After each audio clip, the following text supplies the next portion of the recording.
crap. Give me a second. I know I am very late, but just give me a little bit of a time here.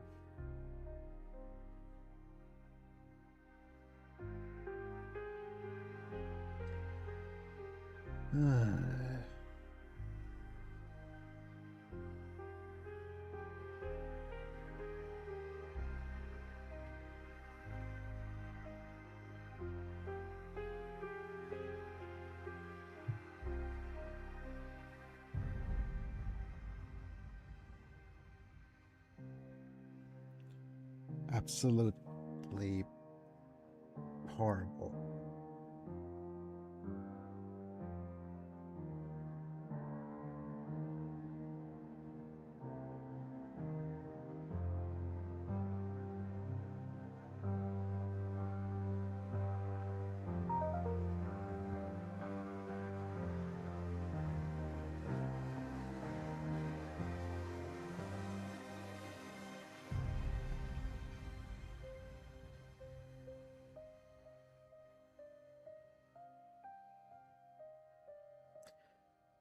Okay.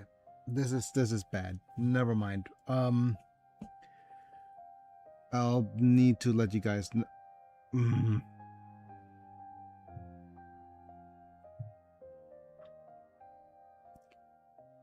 I am so... What do I do? I've been spending my entire morning trying to get a document sent. Okay. You know what? I'll just go to Facecam for a little bit. Just say, hello folks, it's me, I'm Biggie, and I'm back, and we're live, and I've been spending how much time of my day?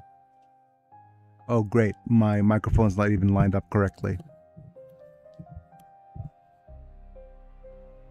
But yeah, I spent about how much time this morning? Half an hour trying to get a document sent, and it's going, nah, we need a selfie. And it's like, okay, whatever, you need a selfie, fine. And you go, you need a, I'll rant a bit more about it. I'm doing this right now.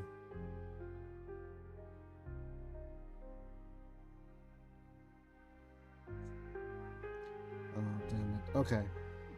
I'm trying to use another service. It's not even letting me. Okay, give me a second.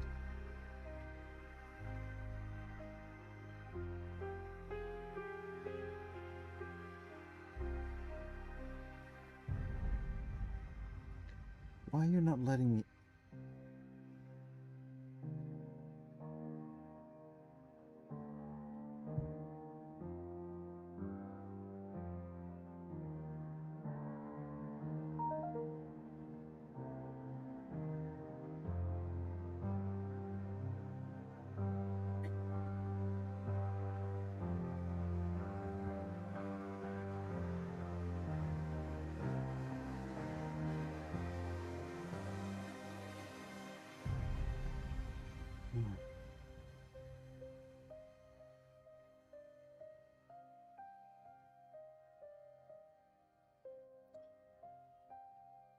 I am okay. I'll need to do this after stream. I have to do it after stream. I have to do it in the afternoon. They're not letting me actually deliver anything without a selfie. Absolute cinema. And they're not even letting me selfie because it's detecting that my phone's not upright. Absolute ass for accessibility. Wonderful. If you haven't, yeah, I don't know. I'm just ranting right now. Thank you for joining in and watching me rant about how the world's not this, how like certain bits of design is absolutely useless. Okay.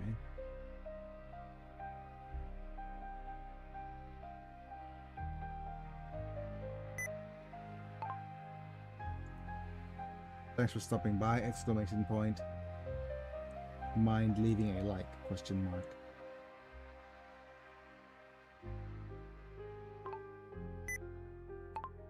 Liked! Exclamation point.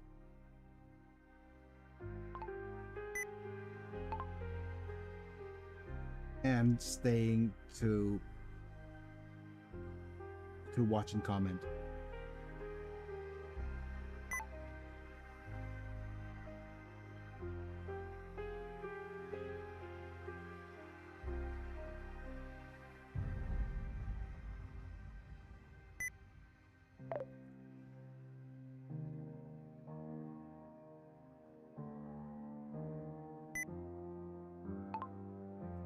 Full stream.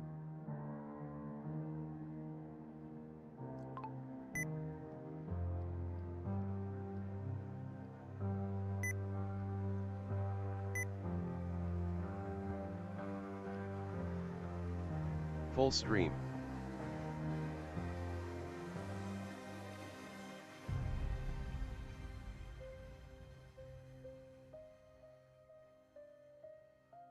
Absolutely horrible. Nothing's working. Everything's going to the pits.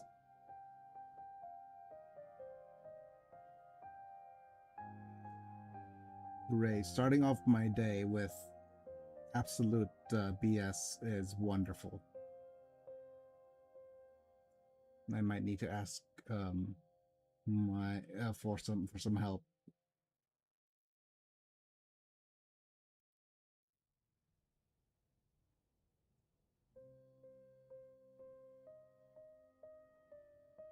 And yeah.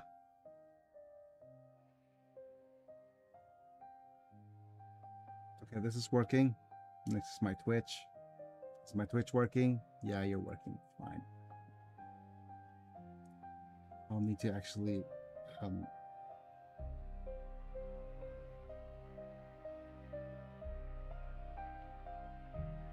yeah, let's keep going.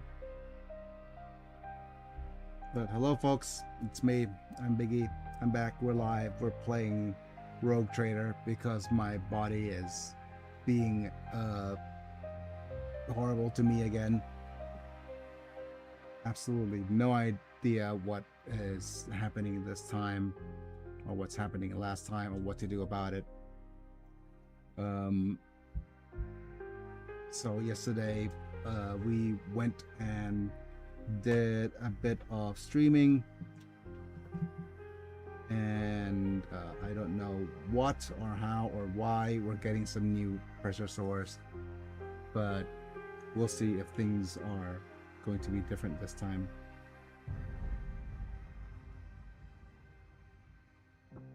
And the thing is, the quickest I can wait until I could test things out again would probably be 1 more week. So I'm on my side again for the next week. Wonderful. As long as as long as I can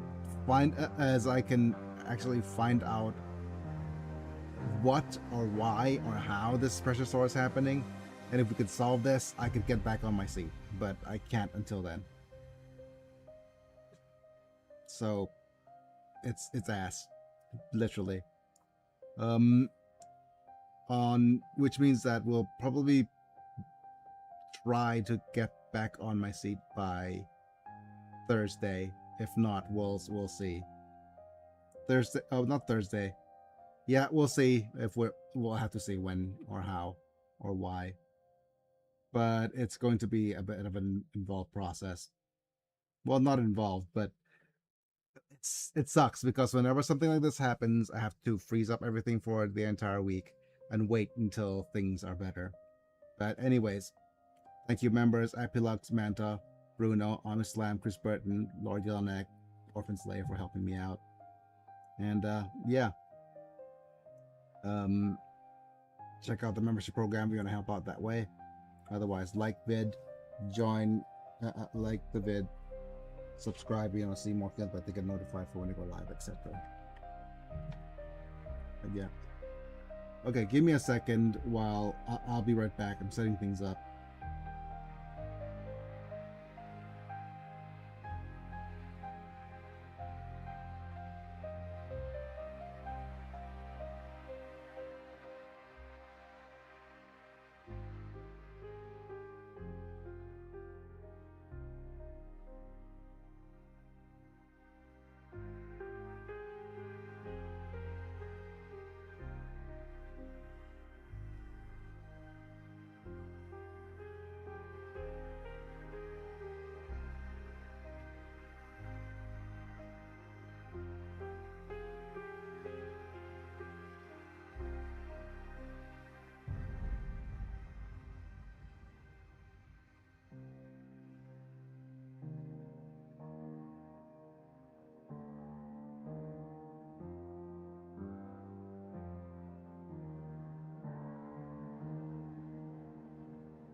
All right. Okay, please work. Space F. Oh, I need to move this. Move it over. Game. Okay.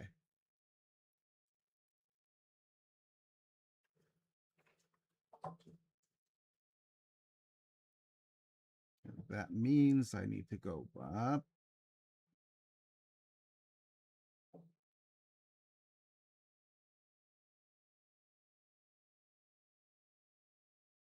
And get you rotated back.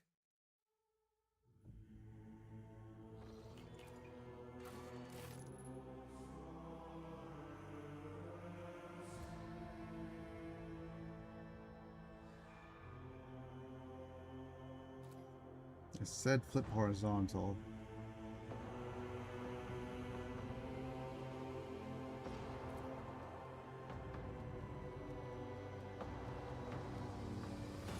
Okay.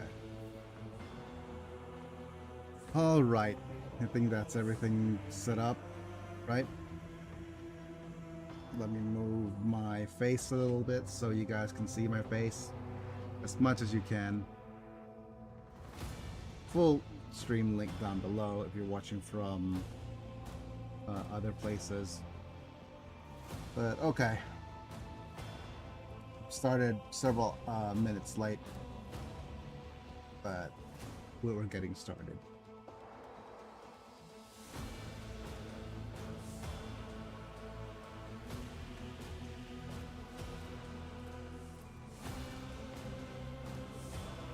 We're on the Bridge of the Heartless, and if I do remember correctly, it was just me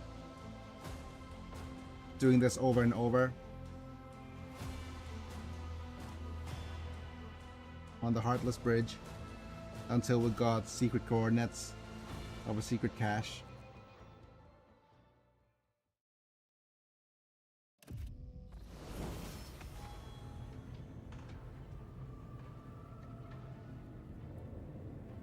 Yeah, there was actually something over here to get for the cache, and everybody here seems hurt. But if we head to the Void Ship Bridge, everything should be resolved.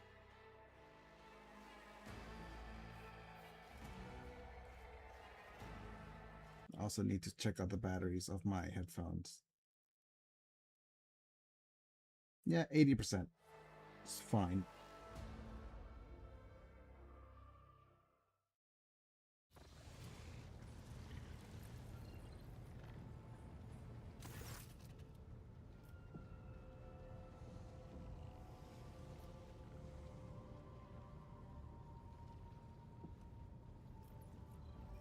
There's a certain appeal to all this, standing side by side, upholding the Lex. Say you and I make a pretty good team, no?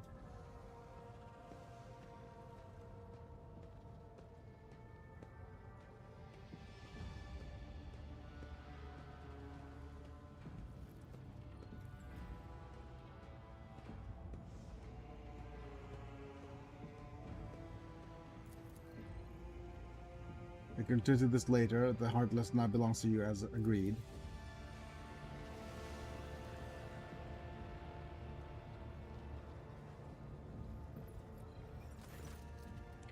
Right, so we've got the Stygian pattern dual macro battery, short-range broadside macro cannons with 2 autonomous aiming modules, fires 2 shots, deals 21 damage, and can be used twice per turn.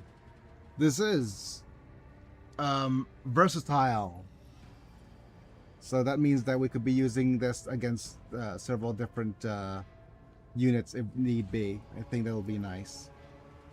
I will have fire-proof ceramic plating. Reduce internal fires by 50%.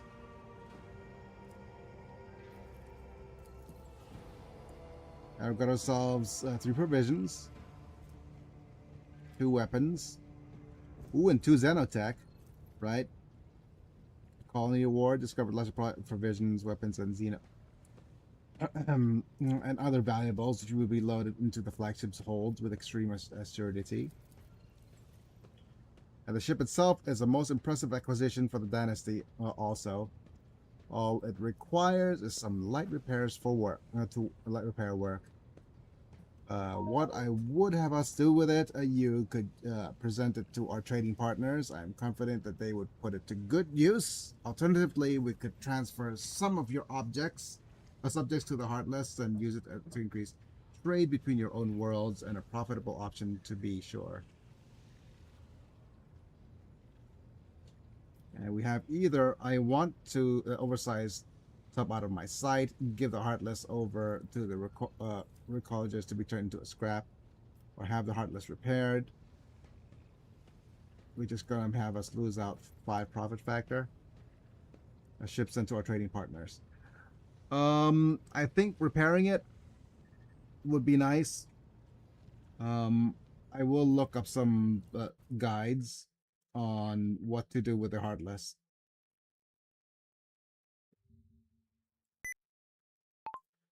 What to do with the Heartless rogue trader.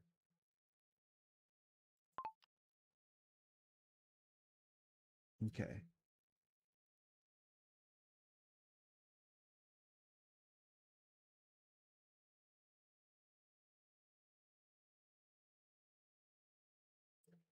Right, from what I've seen, it's a lot better than Imperial Navy Escort, and it's cool having 3 ships. You'll get the ship in Act 4 with barely any space battles left. Not worth it unless they change it, so you get it sooner.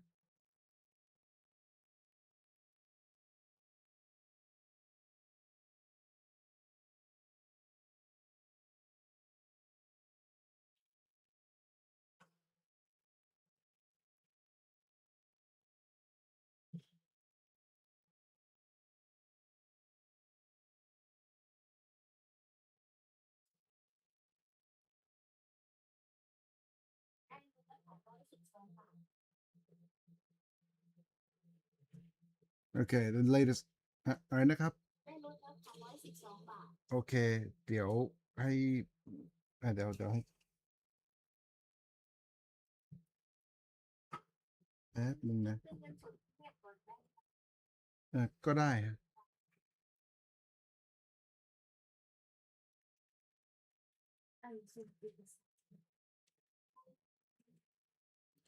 All right, give me a second. It is you get it. The newest update lets you have it immediately. 5 profit factor. Yep. Have it as my escort. Yep.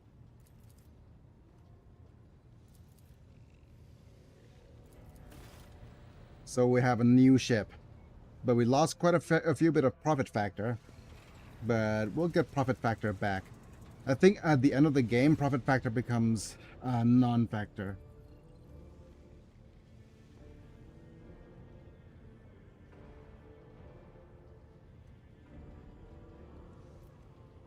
Okay, I got 210 experience. Oh, there's one more thing, Rogue Trader. Your performance aboard the Heartless was highly appreciated. As an additional token of my gratitude from the Adeptus RPTs, I'll be joining your personal security detail, at least until we arrive under Gonus to meet with the Marshal. His business to discuss with you, and have a mountain of reports to write up upon this operation.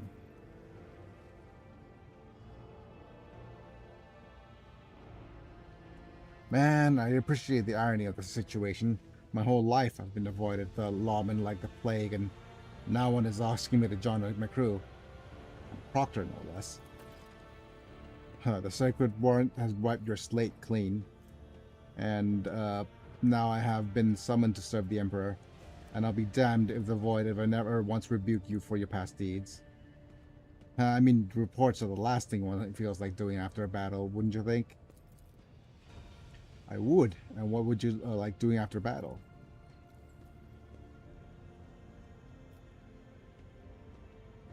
Oh my goodness, we could actually take his hand immediately and romance him. My goodness. Now, what about you, actually? The corners of someone's lips twitch upward. I want to spend the night with a passionate partner to let off some steam. Give a blood a chance to cool. Afterward, I want to wash off the sweat of my enemies.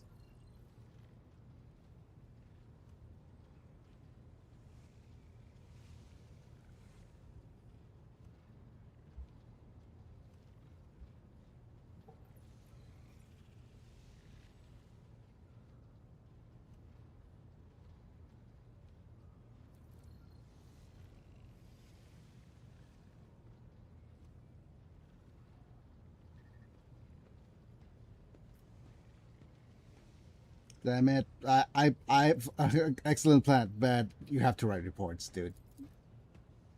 Very harsh.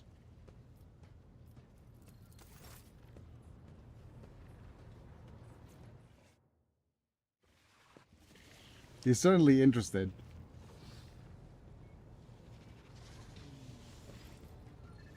Stroke the Lazarax, stroke the Lazarax. Hi, Scirocco.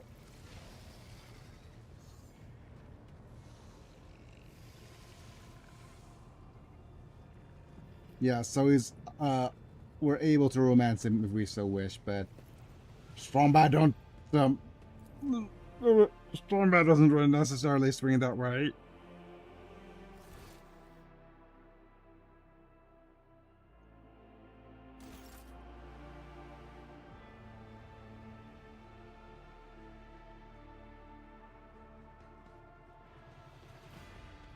Let's perform ablutions.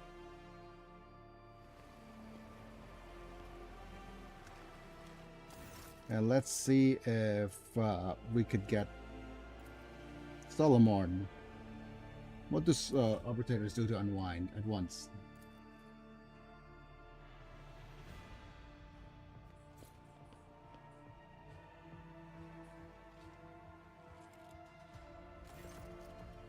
So unwind is not a code word. You're not in any danger. So you truly want to know about how arbitrators spend their time off duty? Why not? I suggest a little shooting contest. We'll use empty bottles as targets.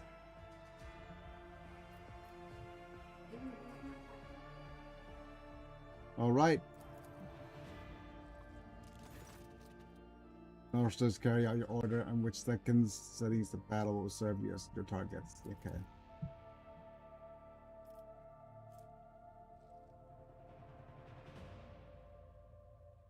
Let's see if we can get our ballistic skills. Or fail. Oh. Yep. Enforcers applaud discreetly.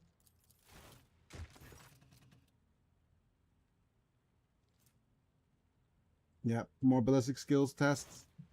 Oh, we got another 50%. Nice.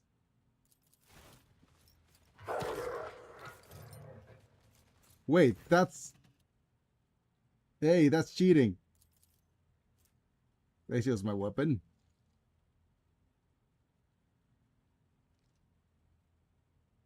Come on.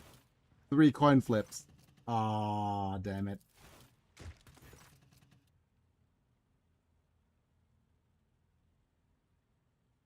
Fine. Takes that. Okay, that's good enough.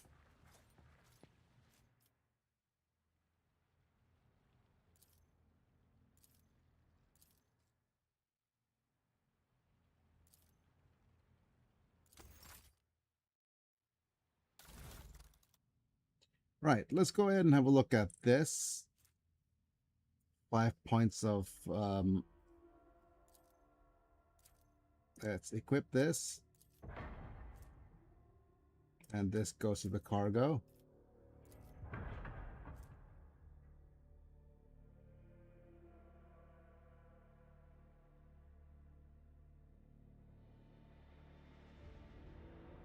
We'll put this at the port, I think.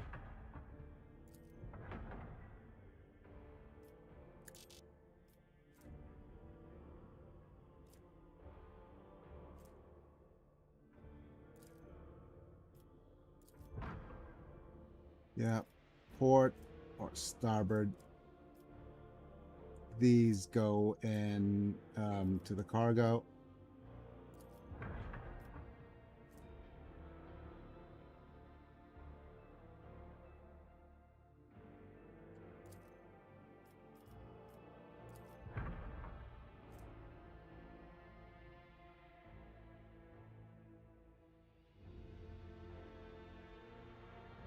Just go. Actually, what would I'll need to test this, but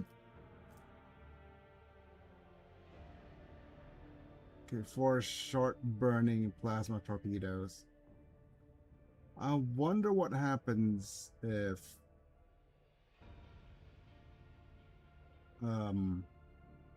we go with double torpedoes. Would that allow us to bring out 2 squads as well as a torpedo?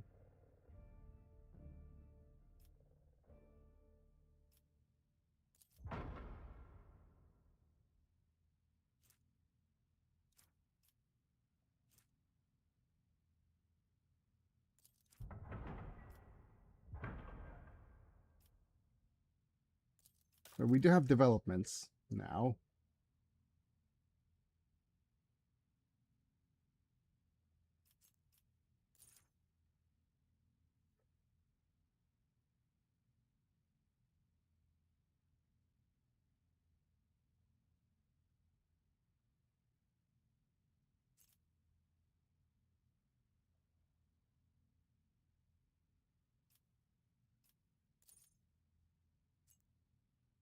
Hmm.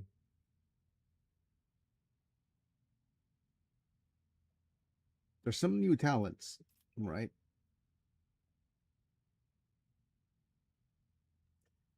Here's the thing. There's new talents that has us be able to use focused efforts.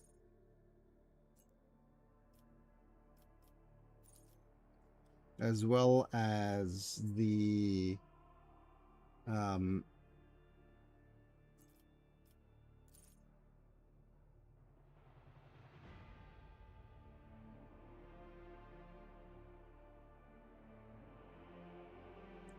ultimate post abilities. Loaded with 3 torpedo salvos instead of 1. Duration for 2 rounds. Plus 1 round for every 20 points of the Master's Cannoneer Demolition skill. Wow.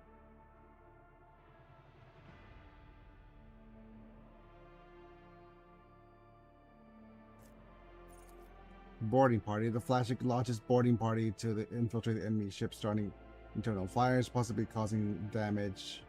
Each round can be used once per round. 10 points of Supreme Commander's Persuasion skill.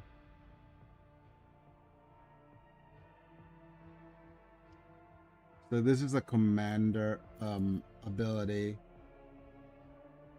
Tech use. Corpus Carry chant. Okay, let me just look at some of our posts and see what abilities we have.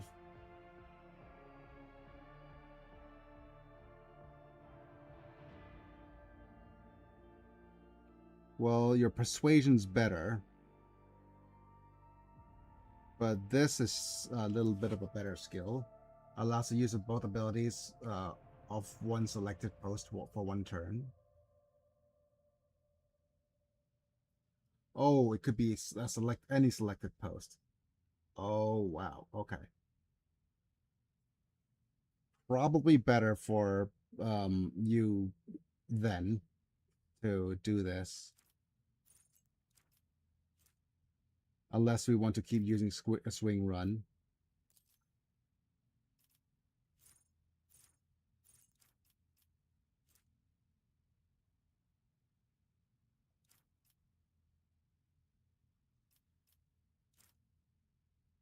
And over here, the Cannoneer, it's either torpedo control or Argenta with expeditious reload.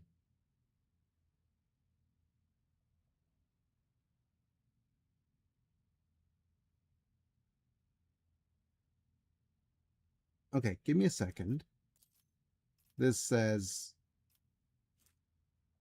what does focused efforts do again?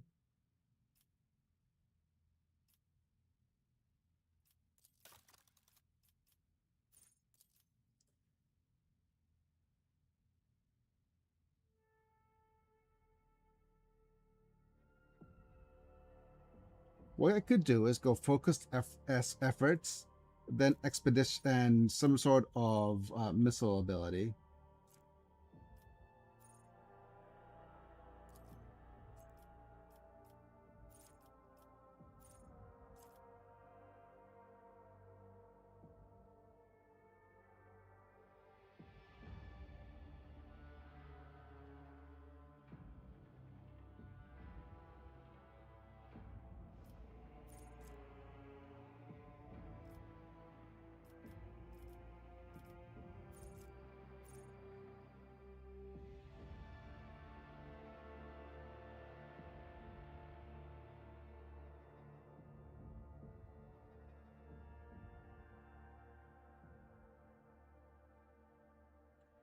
Okay, I'm going to try this, right?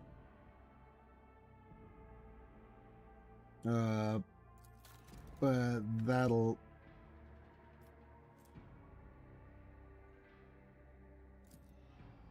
Equip.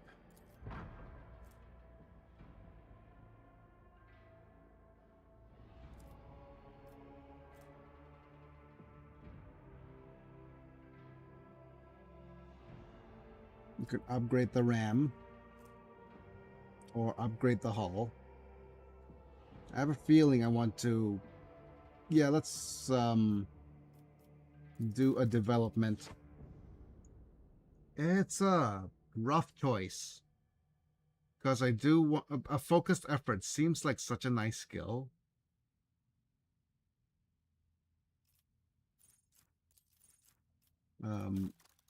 But what would a focused efforts upgrade look like?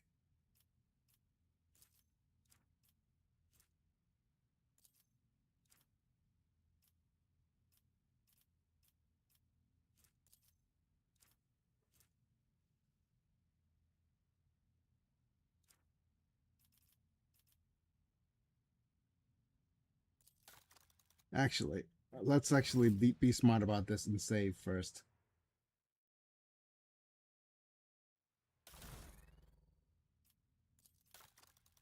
Because it looks like a focused effort into a either an all hands or deck or expeditious reload.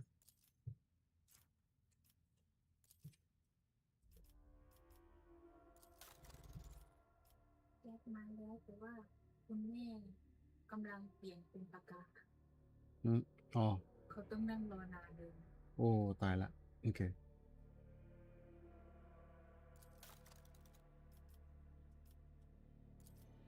So if we select you as the Master Cannoneer instead.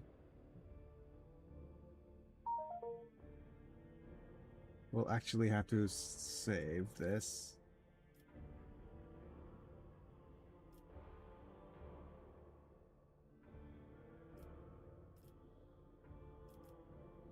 Okay, it's an either or. Either we do this, or we do this.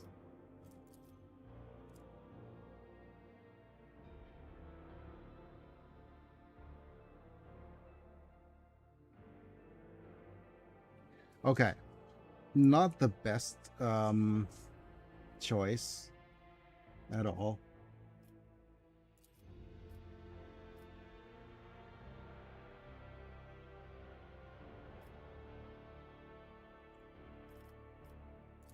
Okay. I have an idea. I think this is going to be the better choice for now. Right. Let's go reload.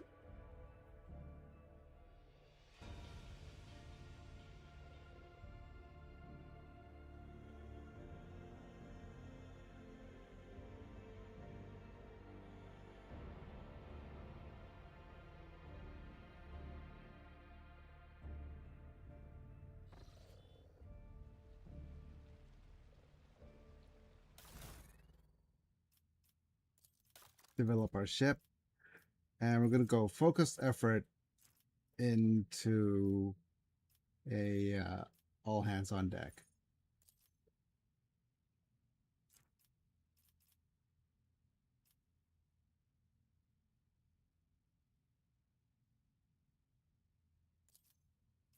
I will see if we look at the posts here. and this, and this.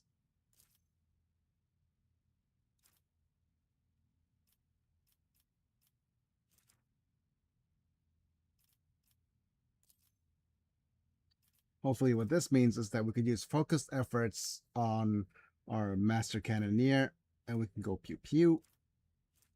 And then next development we'll figure out. Shallow jump.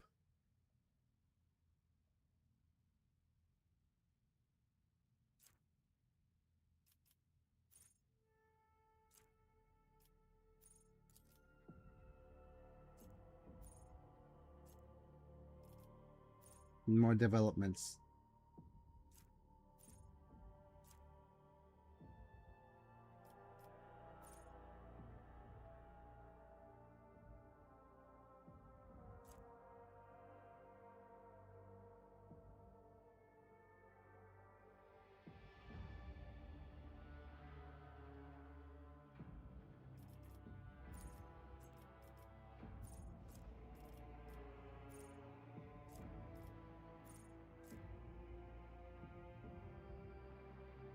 Okay, we'll see.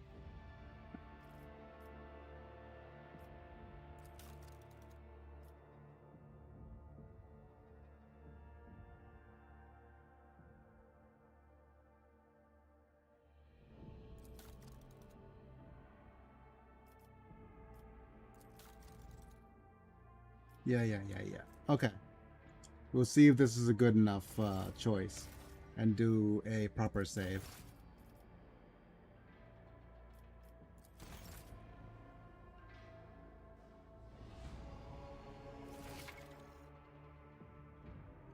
Ultimate. You should have access to an ultimate. Could drastically change the tide of battle. Using your ultimate increases. See yourself. Note that you can use one ultimate ability per combat. Are so powerful that they take a significantly long time to recharge. When using ultimate abilities, be aware that they may still be on cooldown the next time you enter battle.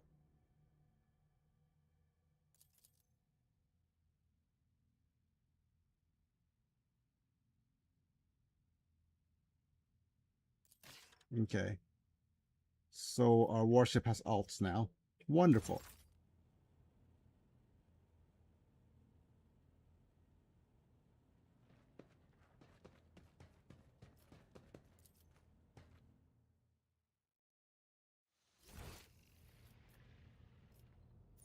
Let's go ahead and talk to Dogman.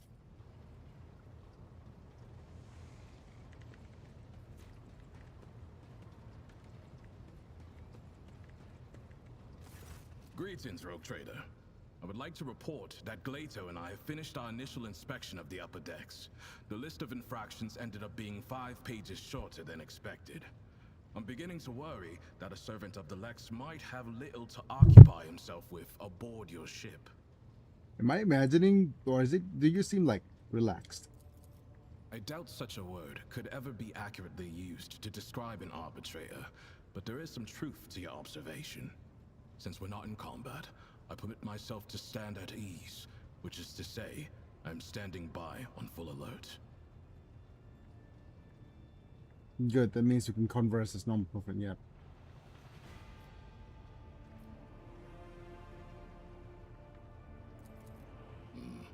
A rogue trader and an arbitrator. You have an interesting notion of normality. Well, I'll try not to disappoint you with my conversation skills. Then tell me about the RBDs then. We are servants of the Diabetes. God Emperor's law, made manifest in the Lex Imperialis. The Adeptus Arbites uphold order on the scale of the Imperium and bring merciless punishment to offenders. So what type of crimes do you usually handle then? The most significant ones. Beyond the expanse, the Arbites not only enforce tithe collection, but also ensure that every planet obeys his law and that the Imperium's authority remains unchallenged.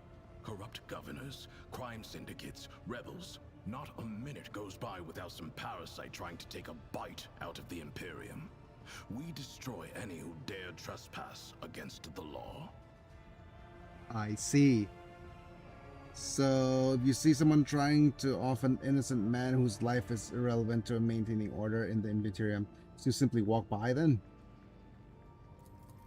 Unless said man's innocence has been previously established, such as during an investigation. In any other scenario, murder is just a common disturbance. My intervention is only required in the case of an attack on an administratum functionary or some other important figure. Then, I must take measures. I see. However, if I have an assignment to carry out, I will ignore any distracting factors. The duties of the Arbites are above everyday crime. We collect the tithe that feeds the military might of the Imperium and sustains its authority over many worlds. To be bogged down in trivialities is to commit a criminal waste of time and resources that have been granted to us to serve the absolute of the law. Oh my. Literally, well, that's the difference between police and a SWAT team, right? Rykard did fall on your watch, right? Your suggestion that I could have prevented the disappearance of a star sounds almost flattering. And yet, I never dodge responsibility. Let the Emperor, in the hour of his final judgment, determine the measure of my guilt in what happened. So what about witches and archenemy cults then? Those are indeed the greatest threat to the Imperium, and I never leave a heretic I meet without a bullet lodged inside him. But such matters are primarily handled by other forces, which are influential enough so as not to be mentioned out loud without a reason. I see. What about, I have some more questions. I am at your disposal. As you saw for yourself on Rykad Minoris, quite far. The Arbites passed the sentence and carried it out summarily. Only the highest echelons of Terra and servants of the Inquisition and rogue traders here in the Expanse can expect the privilege of a trial. Planetary governors, nobility, clergy, to an arbitrator, they are all equal before the law. Oh, shoot first, ask questions later? Wonderful. So let's talk about the Lex Imperialis then. Curious to know what you interpret it as in its essence. Testing me, are you? That is fine by me. The Lex Imperialis is both a code of law and the word of the God Emperor himself. For millennia, his decrees have been amassed and preserved on Holy Terra, in the Hall of Judgment, alongside the High Lord's orders. It is at once a titanic collection of edicts and a holy text. The word still has its own laws. It does. Your capital world operates under the Lex Dargonus, formed over many generations of the Von Valancius line. However, the Lex Imperialis is the final word in every debate. It stands above any legal directives a planet may have, for it comes from the Emperor himself. It sounds impossible to know the Lex Imperialis in its entirety then. It would take longer than a lifetime to read through even a fraction of his law. But there are fundamental, integral prescripts that every arbitrator knows verbatim. These are the Injuncta Cardinal, inscribed on the walls of the Arbites precinct fortresses and etched into our ammo casings. We quote them as the indisputable truth and recite them like psalms as we charge into battle. Yeah, like commandments in the Bible. Got it. Got it. Speaking of which, reverence in your words feels almost religious. As it should. The codes of the Lex Imperialis are my prayer, and I believe that every arbitrator's service is sacred, for it brings this imperfect reality closer to that inscribed in the Book of Judgment, closer to the God Emperor's will. My goodness. More imperfect reality references. More synchronicity I'm references. listening. What is thine mission? To collect and guard the tithe. That does not mean we ignore other violations of the Lex Imperialis. We simply act within the scope of our limited resources, the first of which being our small numbers. Here in the Expanse, many believe themselves to be too far from the civilized parts of the Imperium to have need of the law. The presence of the Adeptus Arbites helps to remind those people that the Lex Imperialis is in effect wherever there is at least one human being. You know, it would be an absolute treasure if we have a Grey Knight or somebody of that caliber enter the Rogue Trader, or some sort of that being a ooh, we could actually turn ourselves into a Grey Knight, right? Wait, great. If we have a kind of a Grey Knight, would that be like a sanctioned psyker / biomancer theme? Oh, actually, if we're gonna go with an Oops All Husbandos run next time, I'll need to think about which characters are gonna join us. I wish to know more about you. You prefer to have a better understanding of the people you travel with. That makes sense. Ask. Where are you Port from? Wanda in Calixis. The gateway to the Expanse, a monumental station, always covered in ships and bursting at the seams from all the dealers, pilgrims, mercenaries, and criminals. Compared to Port Wanda, Footfall is just a lifeless rock in the void. So where in the Coronis Expanse were you living prior to coming aboard my ship then? On Dargonis, Lady Theodora gave the top level of one of the spires over to the Arbates. A noble house used to occupy it, before it decided to stick its hand into the dynasty's coffers. By offering us such prominent lodgings, your predecessor both reinforced her ties to the Arbates and made an unambiguous gesture toward the nobility. She was a shrewd woman and unforgiving. So how did you find Argonis? I must admit, I was pleasantly surprised. I'd expected something far less civilized, given that the Coronis Expanse is on the outskirts of the Imperium. Instead, Dargonis may even compare to some Calixian worlds in status and stability. Wow, so how did you become an arbitrator then? How? The short answer is the Schola Progenium. But I doubt you'd be satisfied with that. My father was an arbitrator, a good one, or else they wouldn't have found him in an alley filled with bullet holes. Someone who served with my father. Oh no, told he's me he Batman. shot with 10 different weapons, and that he took at least 4 of the bastards down with him. I was sent to the Schola Progenium right after that, and the mentors there forged me into an arbitrator. I was an eager student, thanks to the example of unyielding duty and dignity my father set for me. The only thing I didn't need to borrow from him was hate. He didn't instill that. It was always with me. I never doubted that criminal vermin deserve only execution, but it was my father's death that truly crystallized my hatred, made it complete. So were you able to avenge your father at least? No, I didn't want to. There was a time when I wasn't sure what to think of my father's death. Or rather, I tried not to think at all. I didn't look into the case, or for any other reason, to go back to Port Wanda. Arbitrators are never assigned to their home worlds anyway. But when I was leaving Calixis, our ship spent several days docked at the station, and so I permitted myself to go to the spot where my father was killed. I stood there for a while, and nothing. I knew that another arbitrator would have already seen the investigation through. I had nothing left to do there. So your dad influenced your hatred? It's possible. He didn't speak much. Sometimes we went days without saying a word to each other. Hey, daddy He was issues. talkative was Toxic when he was going through masculinity. his cases at night. He would inform me in terse and simple words who had sold out and why, what depravities the heretics from the lower hive levels had committed, what base motives the workers had had for hanging their foremen. All I did was listen, watch, and think. That was enough. Man, poor dude. I mean, poor dude in the sense that, well, the father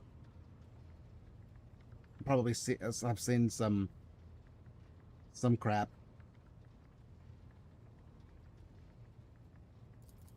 From what my father told me, she was a principled woman of poor health. She died in childbirth.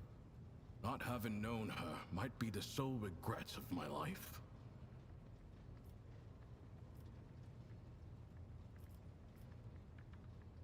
Seems you were born to become an arbitrator. Born? I don't believe in predetermination. but I know that every man's destiny is to serve the Imperium. In my case, the Imperium deemed me worthy of an Arbite's rank, a heavy shotgun, and Glato.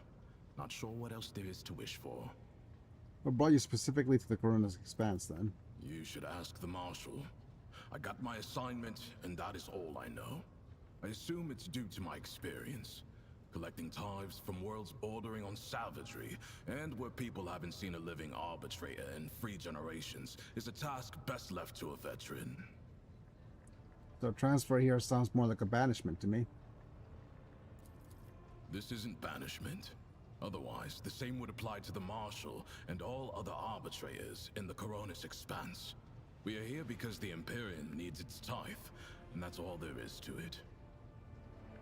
So what kind of assignments do you handle before you are appointed to overseeing the cases? I suppose I have what you would call a proven and diverse track record. Investigations, rebel suppressions, punitive raids, dozens of completed operations. Then anything dangerous? Dangerous or somewhat danger-esque? There was this one time. I was part of a raid on a gang of mutants. I excelled in battle, received an award, and was promoted to Proctor. That is all. You're not getting off that easy, Solomon. I need details. Copious and copious amounts of details. Very well. Have you ever been eaten alive? I have. Oh my! That raid I mentioned was compromised. The enemy had been tipped off to our operation, and we had walked into a trap. Some mutants decided to chew my arm off. That was a mistake. Since I couldn't free myself, I pushed my hand down his throat, grabbed something inside, and used him as a shield. While the thing was gnawing on my bones and spraying me with ichor and my own blood, I opened fire on the rest of the scum. That little maneuver bought my unit a few critical seconds. Glad you're on our side, buddy. Fortune has little to do with... Wait a minute, is that a Berserk reference? With the Arbites, just as your predecessor did. My presence here is only the expected result of your decisions. I had Solomon guts. Yeah. I'm listening. Brought your dog out. You hear that, Glato? The rogue trader himself is asking about you. Then what do you call him, Glato? Oh, He wait. mostly provides combat support. He is trained in both lethal and non-lethal ways of disabling a target, with the ability to analyze a situation and then decide on a course of action. Glato is a good tracker too, and he can spot basic evidence. He also knows over 100 commands. In general, he is more resourceful and diligent than most people I've met. So what about his augmentics? Glato, ready! The frame is mostly metal, with armored plates covering the vital segments. The jaw is reinforced. Crunching a leg off is like tearing a hair out for him. Ooh, nice. I don't even know a tenth of all the things Glato is fitted with, but it's an impressive list to be sure. Take the sensors in his nose for one. A cybermastiff is like an odor analysis laboratory. Alright, that's that. Glato, attention. What commands does he know? They range from kill and guard and the like, to more complex guard and patrol protocols. A protocol is a combination of behavioral patterns, which the cybermastiff follows according to the present situation. In other words, I don't have to control Glato all the time. He can adjust and react to the circumstances on his own. Naanเลยสินี่ งานเลยให้ทิปก็ไป20 Okay.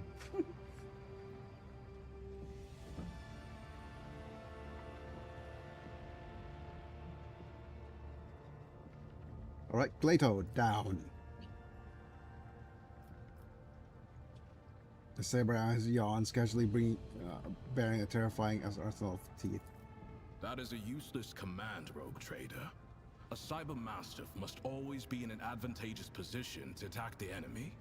Glato can crawl or move stealthily if the situation calls for it, but regardless, he will not respond to someone else's order. Fine, that'll do.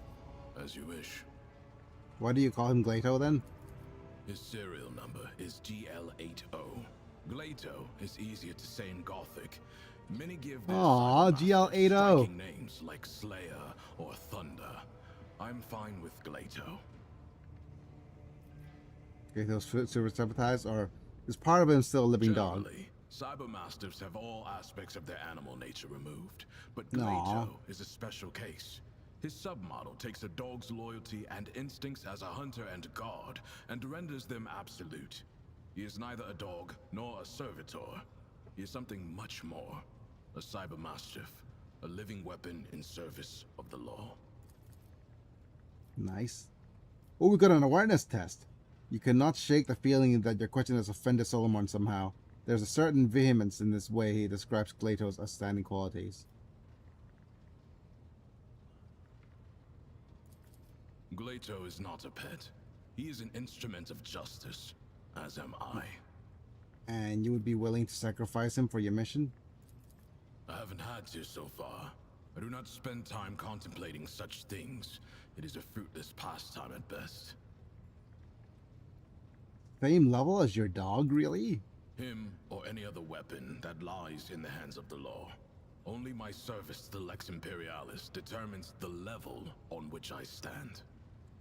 And Proctor, evidence suggests that you are not as so indifferent to Glato as you want people to believe. Impossible. You found me out.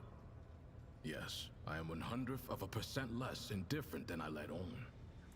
Ah, my goodness. He only listens to you then. Correct. Both his training and his augmetics ensure that Glato only accepts orders from me or from my superior officers. Apart from having the obvious benefits, it also serves to prevent disarray on missions involving multiple cybermastiff handlers. I see. This feels strange to be without your unit, right? I've never been a part of a rogue trader's escort before. That said, I adapt to change more quickly than you might think. And as long as Glato is with me, I can handle any transition. Hello, Glato.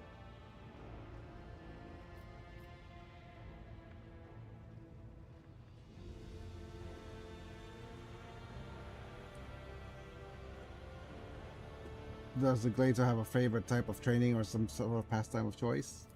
Sometimes I let him play with heretics' corpses. That was a joke. If you're asking about entertainment, that concept does not really apply to an RBT's dog. But I like to imagine that Glato is enthusiastic about training with me, that he enjoys running long distances at my side, and during target practice, he always seems eager to hear me give the attack order. Oh, Kasia, please. That can't be all, can it? Fine. Let me satisfy your curiosity. I do have a special exercise that helps to sharpen Glato's hunting instincts. I take a few ammo casings and hide them in hard-to-reach places.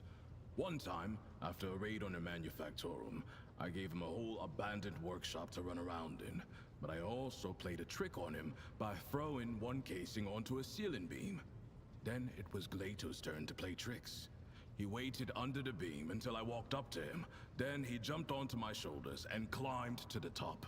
He cut my temple open with his claw and almost broke my clavicle, but he got the casing. I think you and Glato could do with your own training ground. It'd be an order, a space. I will order a space to be prepared for you in the compartments and have it outfitted with everything you need. The equipment needs to be sturdy. Glato is unstoppable when he's not holding back. Thank you. Do you like dried meat, Glato? Glato is not a house pet, rogue trader. Trying to feed him will get you nowhere. He only eats out of my hands, and only at specific times. Strict training. It protects the cybermastiff against deliberate poisoning and other ill intents. Basically, don't waste your time or your meat. Can I pet the dog? Let me pet the I doggo. must remind you that Glato is a living weapon. If you like the number of fingers you have, do not touch the dog. I'm still gonna pet him. I am sure a rogue trader can afford the best implants. Oh no, I'm not gonna get hurt. You carefully bring an open hand closer to the cybermastiff's face and wait for his reaction. Glato's dark eyes are watching you. Crimson sparks smoldering within. At last, you touch the back of his neck and start stroking his rough fur, your fingers brushing against the cold edges of the dog's augmentics. We got an Imperium lore success. Have you decided to make an exception for the Emperor's anointed, Glato? Fine. Congratulations on your achievement, rogue trader. Glato has never allowed anyone to do that before. Hooray! We've successfully petted the dog! Hurrah! Absolutely wonderful. Thank you, Glato. Wait, I couldn't actually save that? Fine.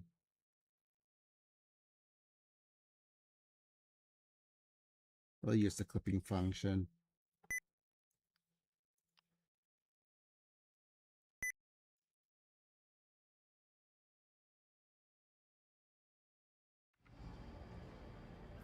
Serve with duty and honor, Glato. We got a pet the dog achievement! Yay!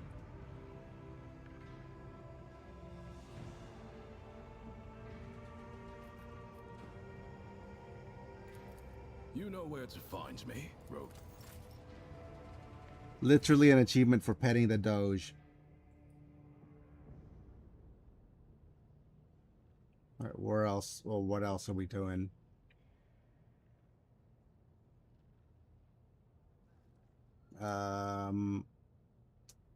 Yes, no, maybe. Okay, let's go ahead and head out.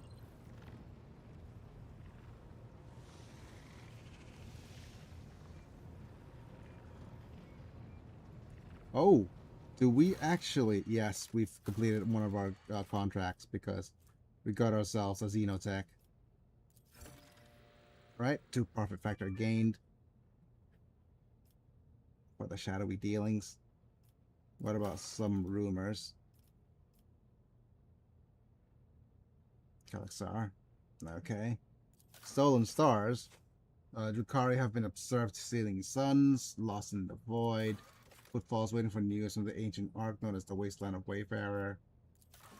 The whispers of footfall about Xenos, carrying out raids on inhabited worlds. Angels of the Imperium, travelers arriving on footfall, begin the rumors of Emperor's blessed angels coming from the region to repel Xeno threats. And rogue trader's crew stumbled upon the plundered remnants of an ancient Imperial vessel. Intricate component was discovered. Okay. Let's look at some of the quests. We still have the Odanus 9. We also have Opticon 22 still wants stuff for us on footfall. And reclaim what was lost for the Mundus Valancius and Grenache. Ablution in blood. We'll have to wait for the specialist. Secrets of the cult. We have to go to the Grenache still. Mundus Valancius. We've been to the Forgotten Twins. Tenacious Arquinic and Odanus, right? Audience with the RB2s. Yep. Dead Man's Chest. Yeah, stash away something of value. Cache located in the Tenebrous Quay system. Yep. Call of the Edge. Classified info. In Dargonus. And some critical tests on the Void Ship Bridge.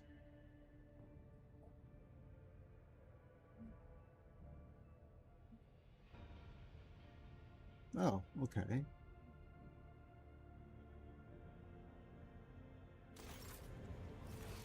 Right, so let's switch to the Void Ship Bridge.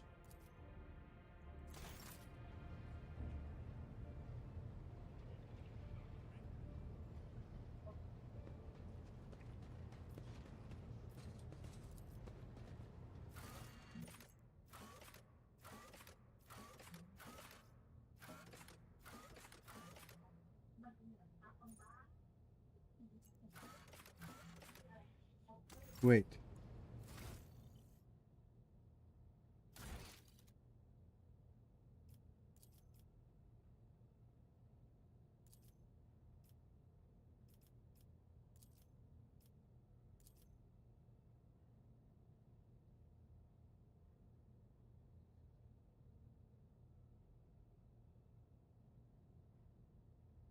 Oh, okay. We are on the bridge. The personal cogitator is this one, right?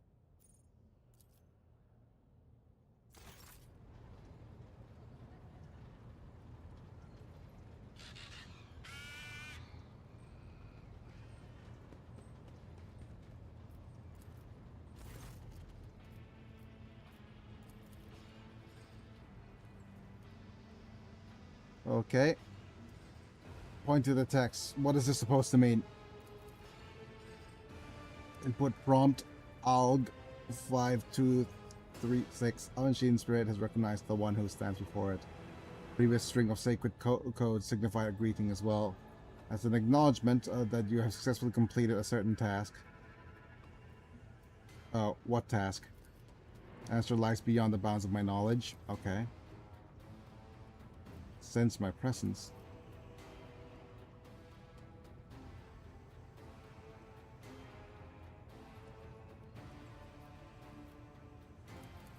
You want to remind me who you are? Believe. Right, is that everything?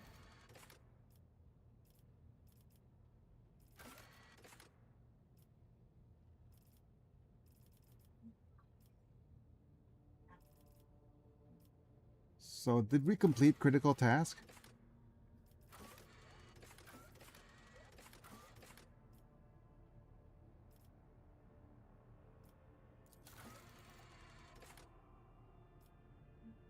Howdy howdy, sorry I'm late.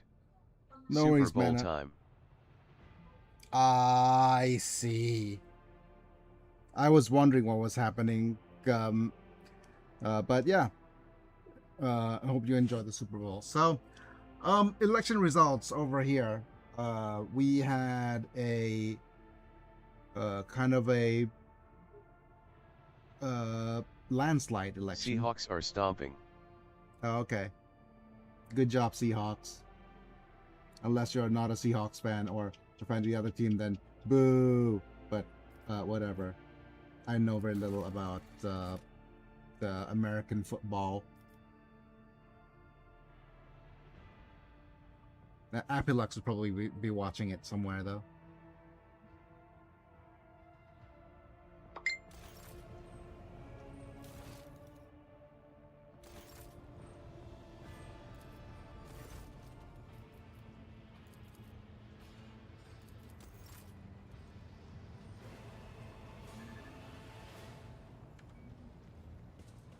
But yeah, I was talking about elections. We had a bit of a landslide election.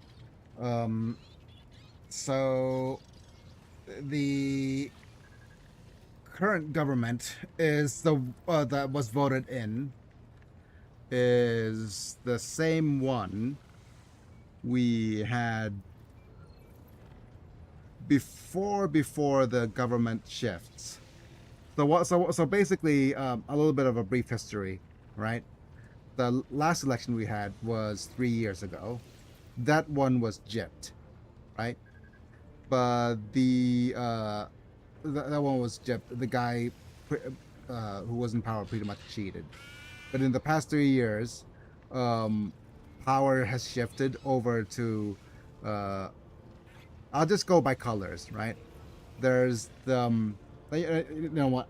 I'd rather not talk too much politics. But we have the orange. Okay, we have the Orange Party, which are the like super progressive leftists, right?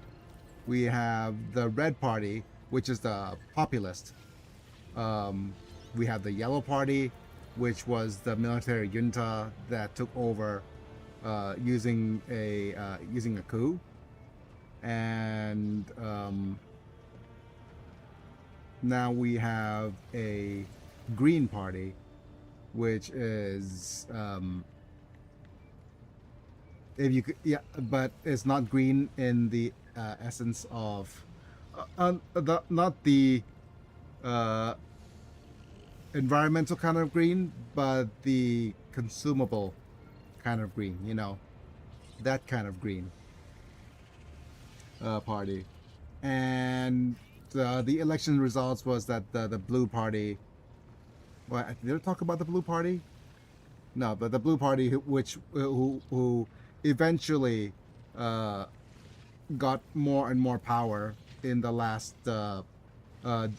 in by doing deals here and there.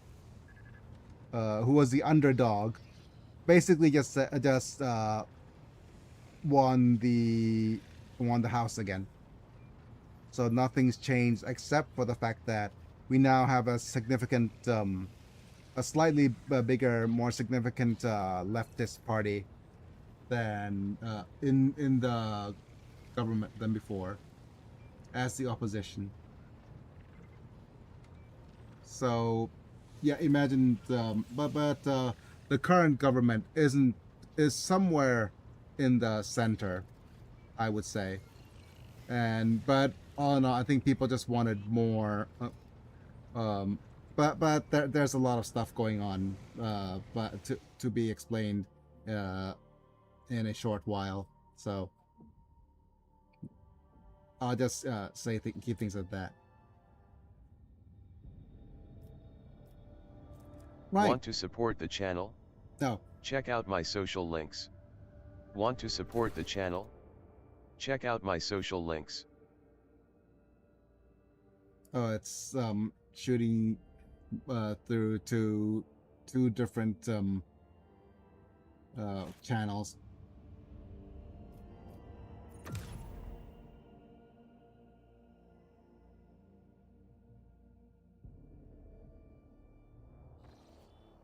Okay, we need to chart some new routes.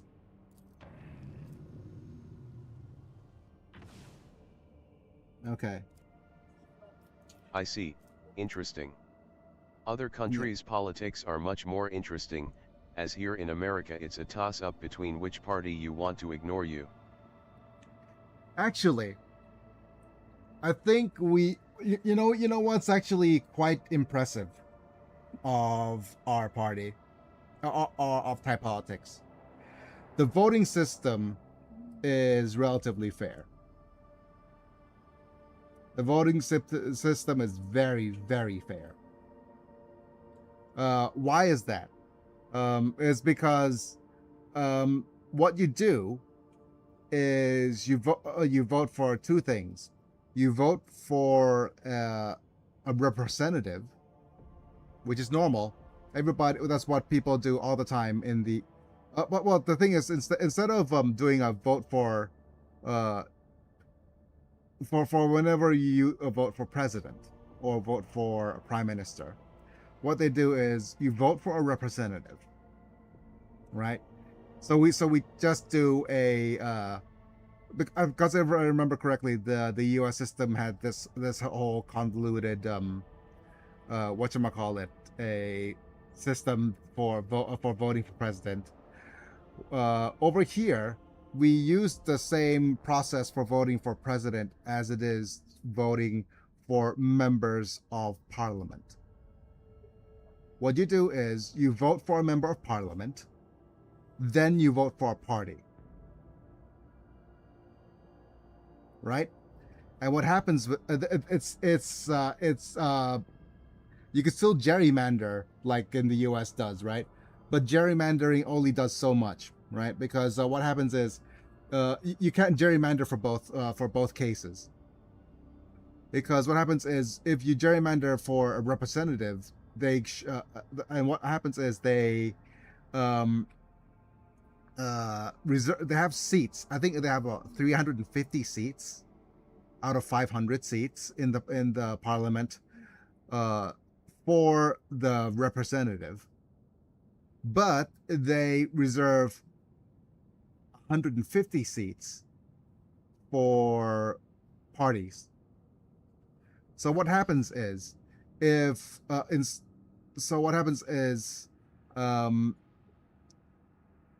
for example the voting goes one way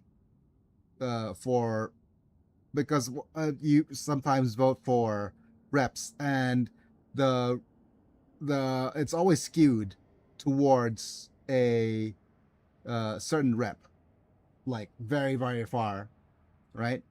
And if that's the case, then it wouldn't be a fair representation. What happens is the second vote, which is the vote for the party that you support, lets the country see, or the entire nation see, what the representation should be. So, for example, you might have about 60% of the votes going to or maybe like how many seats? Like, okay, so currently they if we are counted by representatives alone, they got 100 or so seats. No, nearly 175 seats out of 350, meaning exactly half. They got half the seats of the biggest party right now only got 50% of the seats if we're just voting by candidates alone, which is not a fair representation for the entire thing. Because there's what happens is by voting by allowing us to vote for the parties, they have reserved seats for other members of smaller parties to be represented up as well. So what it effectively would look like, instead of what it effectively would look like in reality, for if it was happened in the US, is that smaller parties will get representation in the government, because all of they have extra seats for to make up the percentage to be reflected by, say, the amount of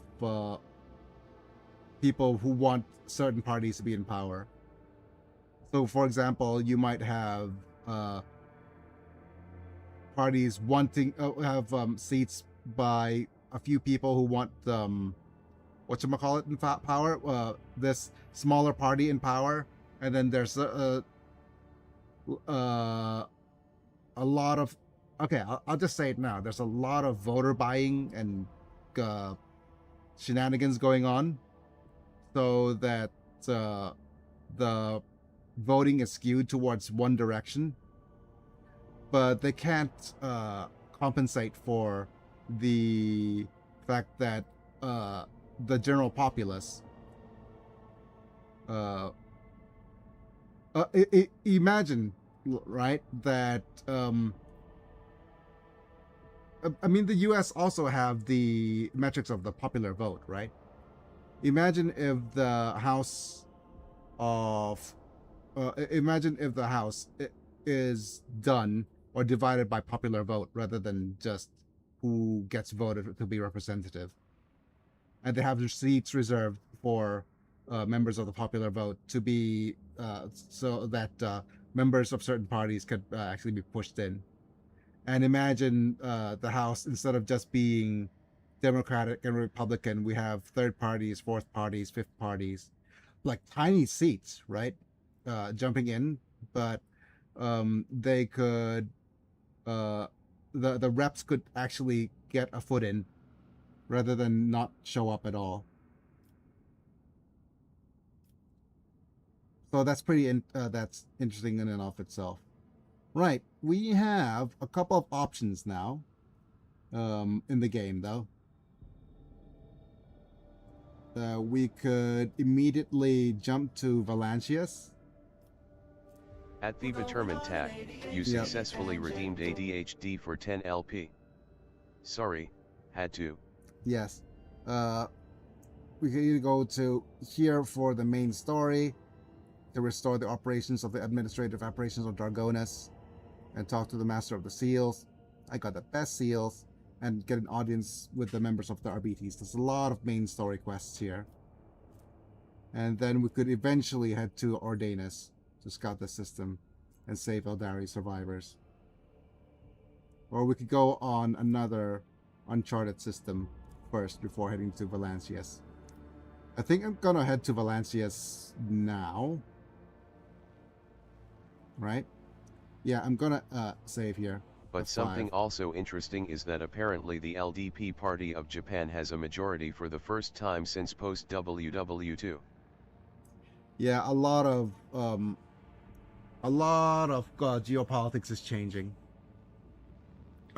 Oh man, it's oh boy. But right now, I've been okay. What's happening right now in social media? I don't know if it's not social media, but because I'm mostly on the American news sphere, right? And I think what's happening now in the this is my thought process, or the quote unquote big brain move of releasing the Epstein files, right? Yeah, releasing the files. Oh no, my channel's gonna get demonetized, but I'm not talking about it. But they released the most unhinged stuff in those files to A, distract the right and not the conspiracy theorists, and B, discredit the right to a certain extent, because they're bringing back all the even though it is physical evidence that all these conspiracy Want to theories have support come the through. channel? Okay, yeah. Check out my social links. Want to support the channel? Check out my social links. I really need to actually deal with that, but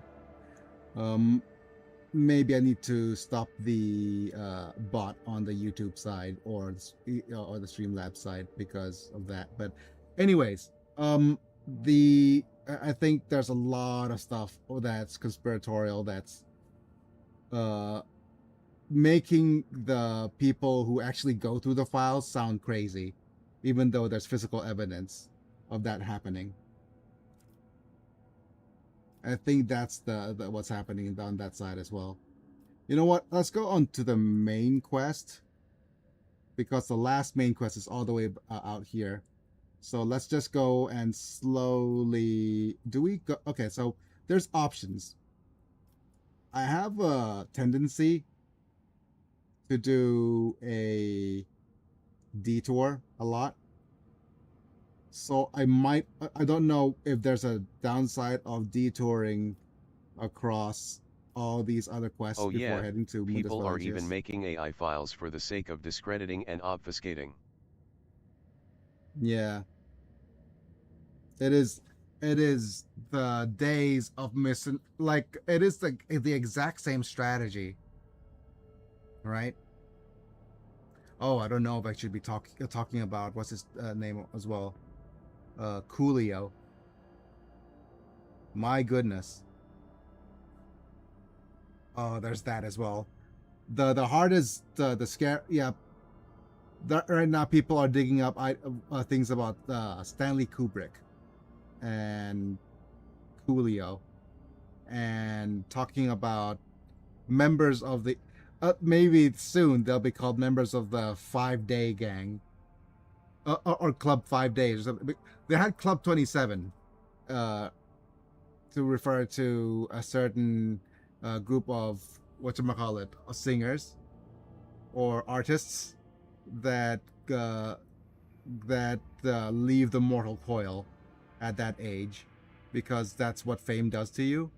Right now, there's something along the lines of people only have 5 more days once they talk about a certain topic.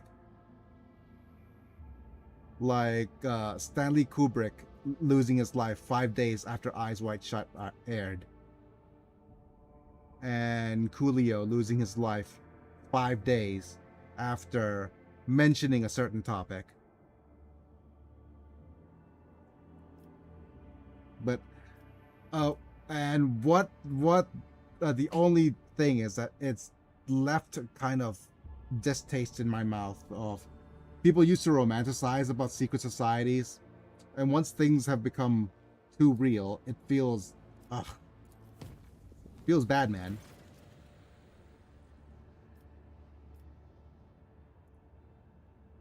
Master Harriman has succeeded his escape and has arrived on board. Completed the ritual and harmonization. Okay. Yeah.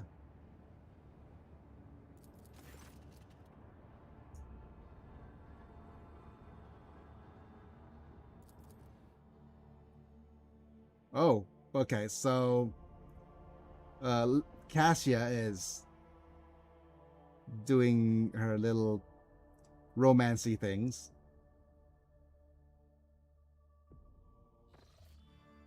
Lord Captain, could you spare a moment to discuss a personal matter?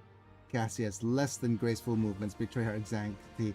She lowers her eyes slightly and fidgets with a satin handkerchief as she waits for your answer.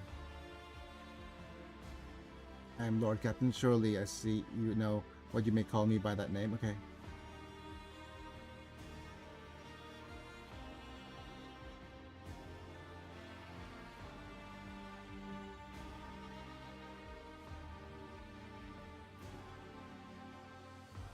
I am Lord Captain once again. I see. I see. Surely you know that you may call me by my name. I may, but I will not. I would not to wish to overstep any boundaries around anyone, let alone the rogue trader himself. I will admit I am intrigued. What is this personal matter? I'm, rather embarrassed to ask about something like this, but, oh, last I was here, I noticed a curious tome on the shelves of your personal library. A rather heavy-looking tome bound in a worn gilded cover with a symbol of the Adeptus Ministerium on it. More martyrdom stuff. Oh my. Come on, please, synchronicity. You're killing me here. I believe it was. Cassia waves her hand in the direction of the shelves, and the satin handkerchief slips out of her fingers. Oh.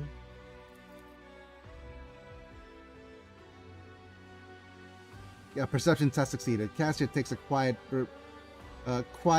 breath of frustration, but it does not escape your notice that her ruby eyes are intently observing your reaction.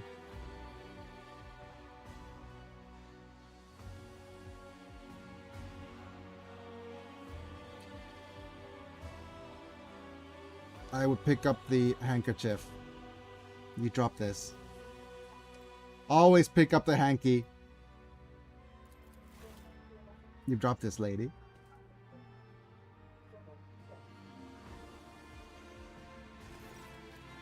Cassie gingerly accepts the handkerchief from you, making sure not to touch your hands, then nods in gratitude and looks away sheepishly. Thank you, Lord Captain. I believe I should return to my chambers now.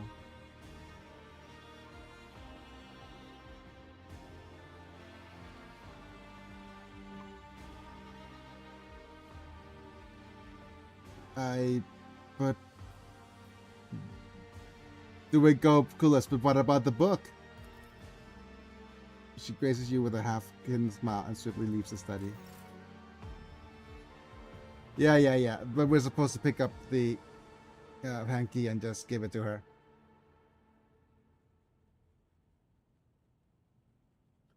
But yeah. Okay, alrighty. I think that was a successful thing, right? Was that supposed to be the romancing? Oh, but anyways, a couple of things as well regarding the game just now. If you scroll up a little bit, Mana, you might notice a clip. But we have successfully pet the Glacio. So hooray. Yep. Your books and drops her handkerchief. An awareness check will show her she is observing your reaction. Returning it in an amorous way will count towards obtaining her romantic endings.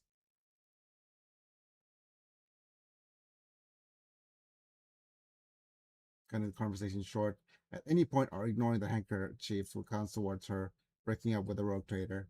Okay. But chapter 4 is when she asks us to meet.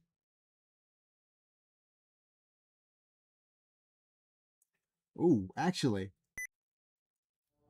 you know what? Let's try some different options here.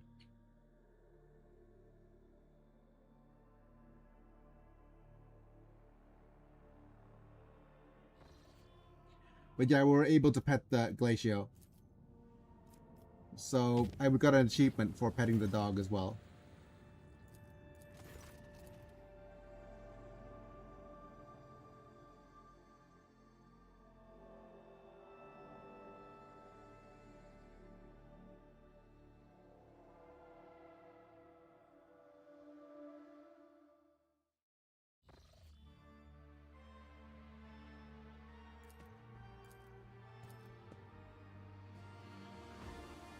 What if I kiss it first, and return it to her?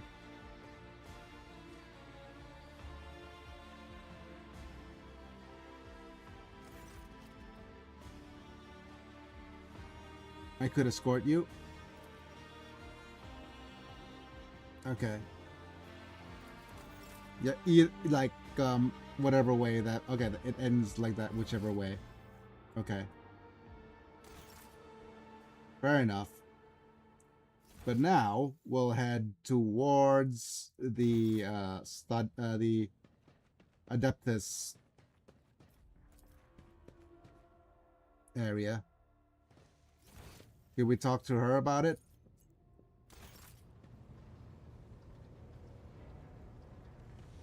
Because if not, words cannot describe how boring the bridge is without our stimulating conversations. Reading Xenos' colors has always been a grueling challenge for me. The boundless palette of colors Iliad emanates is too painful to look at. Her hues are bright, blinding, unnatural, and very, very dangerous, Lord Captain. I would never entrust my safety to a being that screams so loudly and clearly of its alienness to human perception. I see. Master Anthar is enveloped in dense gold, but like the sun on an ice world, its radiance offers no warmth, only the steely sheen of immovability. Sometimes I see flashes of another color. It is as if the metal carapace were only a screen, but deep down inside, scarlet fire rages. Right here? Are you sure? No. Of course. Okay. Let us turn from personal matters to more pressing concerns. I have enjoyed your company. And yes, Glacio is fine. Argenta. Let's move. Unless we could talk to Earlet about things.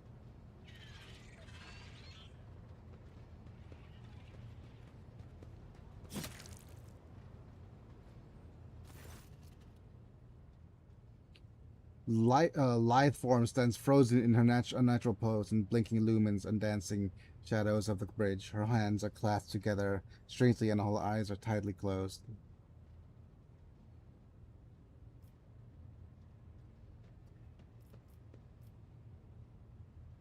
I'll observe silently. Right. Seahawks 1. Remains. Okay. It is a foregone conclusion. Wait. At a certain point, it becomes a foregone conclusion, right? Who are they playing against? I was if I was saying that earlier, Manta. And people are setting off fireworks in my town. Oh, I see. Oh, because it's Seattle. Ah, I see. Right. Oh, ads are in progress. So, I'll let you know a little bit that there's a pet. I've got an achievement for petting the cyber mastiff. Remains unmoving for the entire time. You watch her, and only at the barest flicker of her eyes beneath her closed lids. Yep.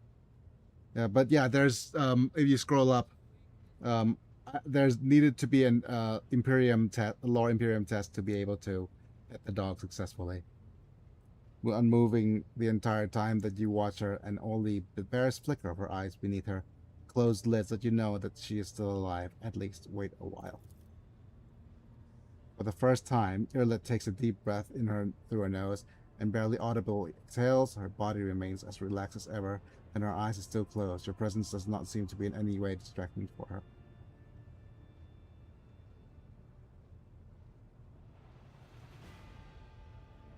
Oh, we got an intelligence success, right? This is a meditation you told me about. The Seahawks went against the Patriots. Ah, okay. Was it a whatchamacallit victory? A blowout victory completely then? This is the meditation you talked about. 29 to didn't you? 13. Oh wow. Yikes. Hila's face remains impassive, almost serene. The only movement comes from her hands, which is intertwined smoothly, forming a new intricate gesture. She does not hear your words or choose to ignore them. Yeah.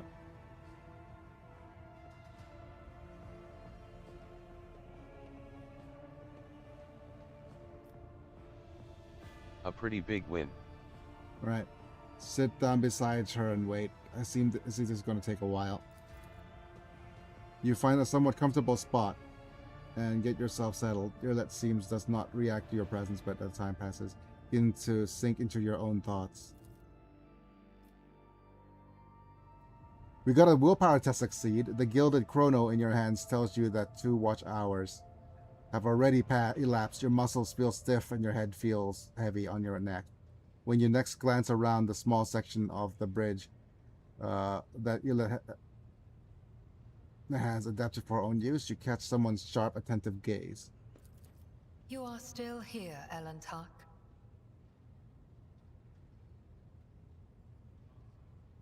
Okay, you mentioned immersion. What is it? In your language, this state can also be conveyed with the word meditation. Yeah, sorry I couldn't respond much.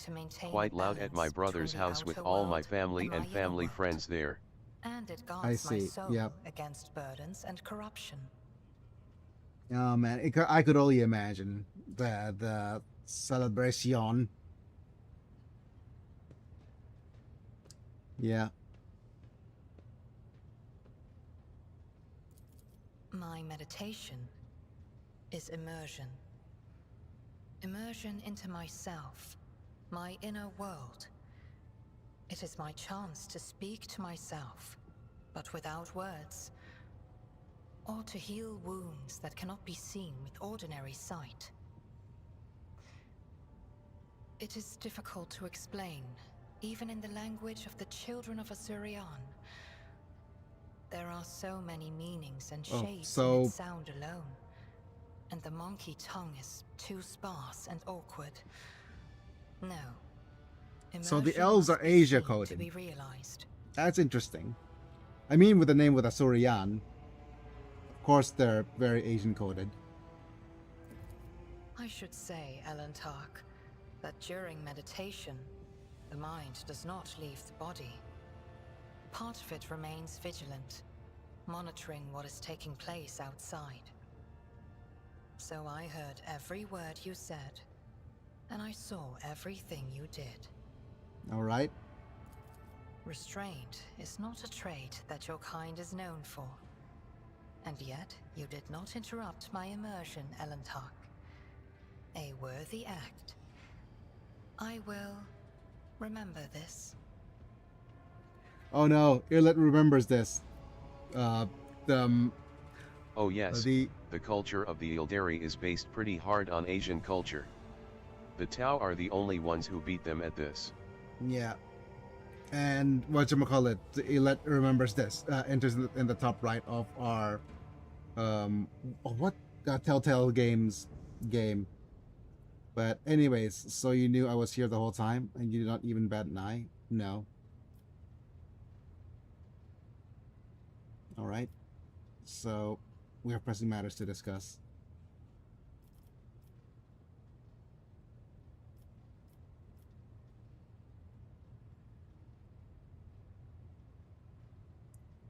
Okay, nothing else. Yep, I must take my leave.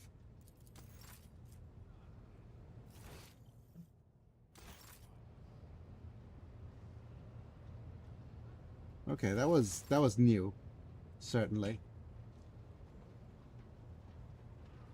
But Cabela, Domin. I'm here, Domin. let's just give her a kiss. Yes. All of my thoughts are of you, Domin. Take my leave. May the Undying One shroud.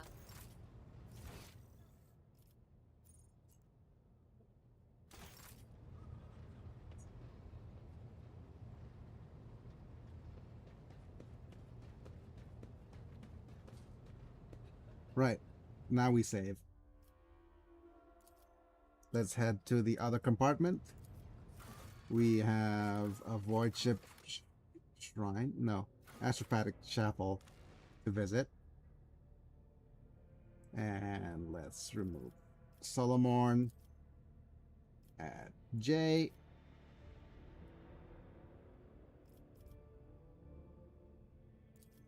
No, actually, before removing Solomon and adding J, let's do the important thing of unequipping him. Wait, is J still like?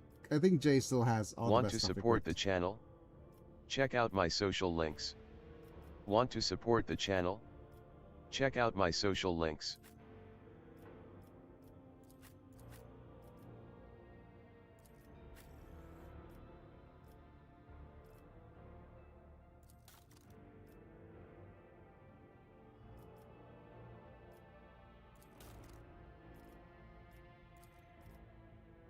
So, what is your skill?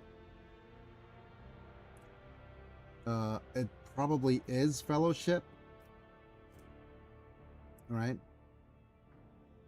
GW has a habit of heavily ripping off cultures for their factions.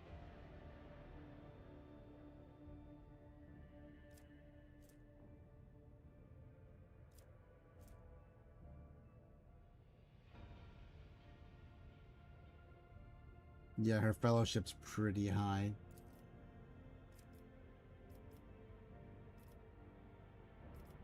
Yeah, but let me just double check that that's actually what we want for her.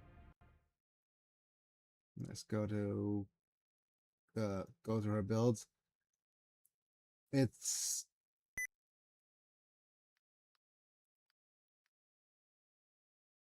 fellowship and wait, is it base skill?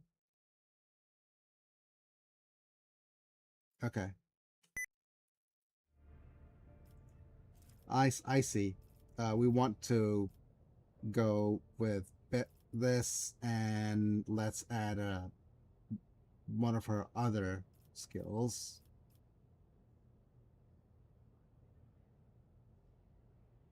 Let's do a base in logic.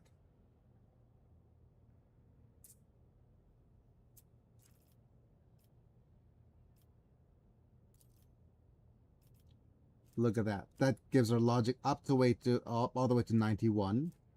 And our fellowship's now at 84. The Tularan Desert Raiders are very inspired by WW1 era Arabic militaries. The Vestroyan Firstborn are super Slavs. Oh, wow. But yeah, look at all these fellowship boosts here. We even have some Xenos lore. And we even have better Xenos lore than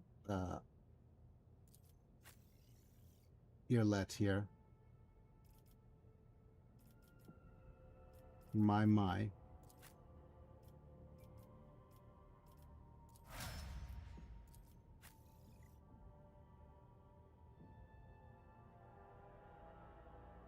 Yeah, her stats are immaculate. That is funny.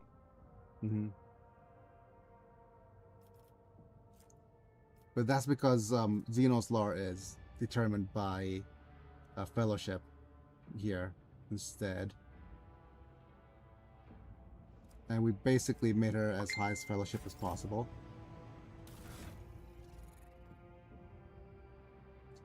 Right. Now we save.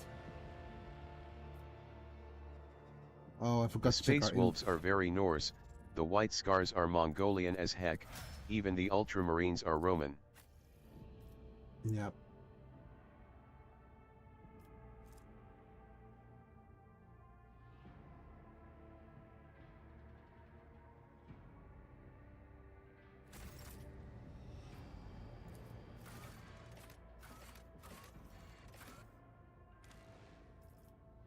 And away goes Solomon.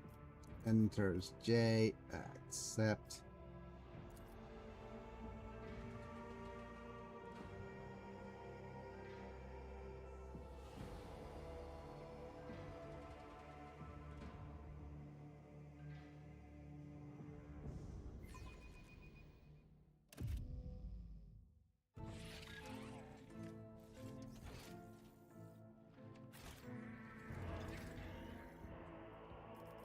Right.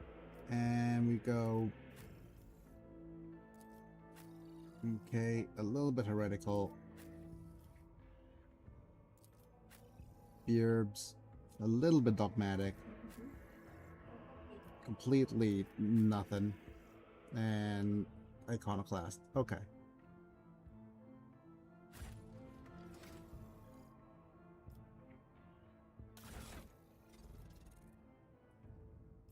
Right.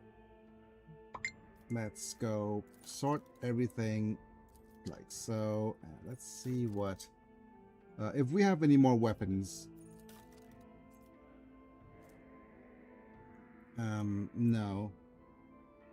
These are single-handed Drukhari stuff. This is a Drukhari glaive with...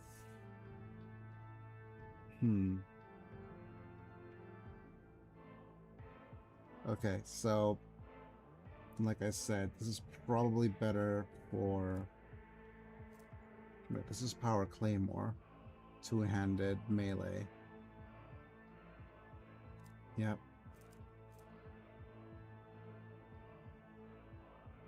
Needle rifle? Okay.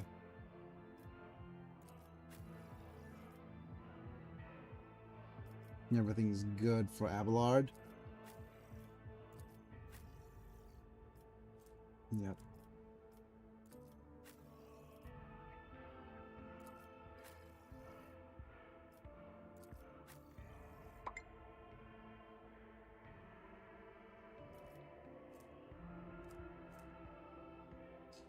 This is a better shot, right?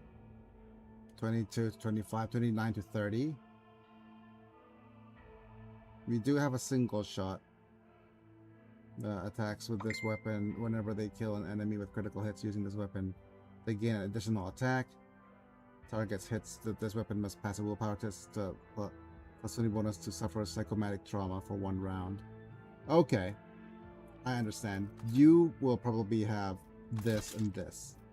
So the Wanderer's Portent lets you shoot, and whenever they kill with a critical hit using this weapon, we have an additional attack.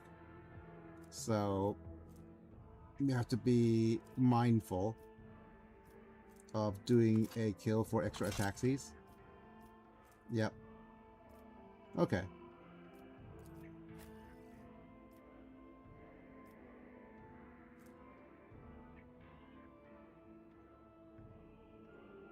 Wow, this foe hammer actually does more damage.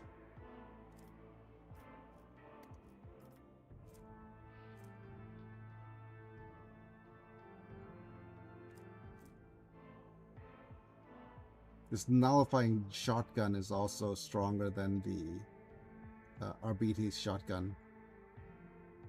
Okay.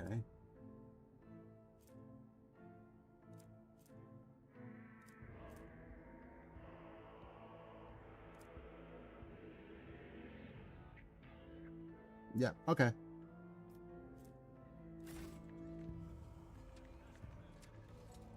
Let's look at the formation.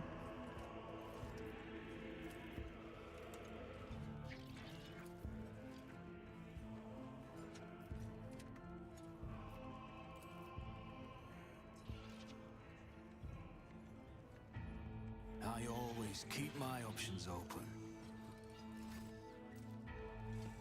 Right. I do believe we have a quest now.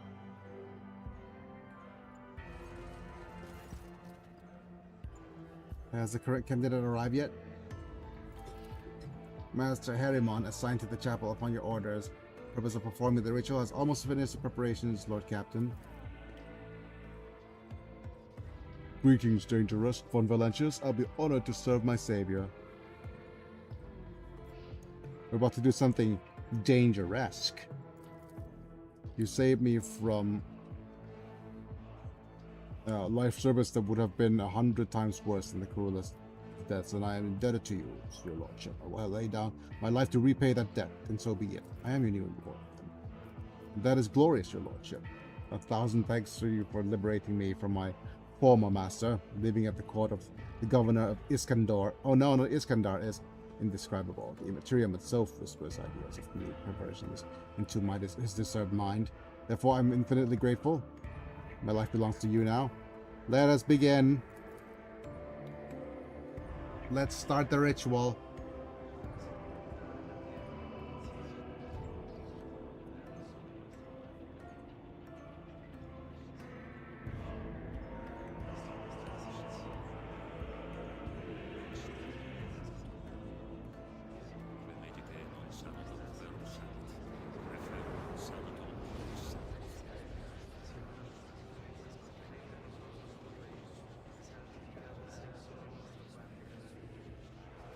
For as long as I live, the barrier will hold. The temperature inside the chapel is dropping. Every breath turns into a cloud of vapor. The astropath's resonant voices blend together, following the pattern of melody playing in its hall. Every now and then, muffled moans are heard coming from the thrones. The Imperium is restless. The colors are darkening. No, they're beginning to boil. They're called tip fan evening now.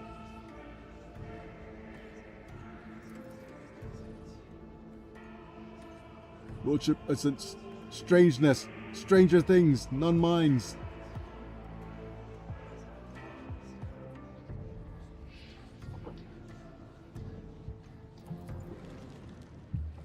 Oh no, a dark veil clouds your visions, only to be succeeded by blinding light a moment later. Oh, we succeeded the willpower test, the great whiteness. Oh no, not the great whiteness in the ship, with this multitude of minds of which you are one. A shadow of utter nothingness winds its way across the blinding white.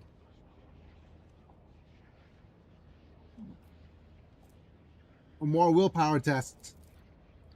Yes, your resolve is firm and your mind and soul unflinching. The nothingness has no power over you. Your eyes follow the thread towards the golden giant. It is nothing until you get close that you realize that the radiant image is a lie. No, the giant is a lie. The guilt flakes away, and the statue body is twisted out of shape. Its limbs growing extra joints, mutilating the marvelous figure. Beastly fanged face. Yep. Zachary Wise. I cannot be them. I cannot read their minds. I cannot see them. Can't read the minds. I can't set up the. I cannot see into their lair. Let's see the. Only images fragmented and sinister. Forgive me, Lord Captain. We are looking to risk in vain.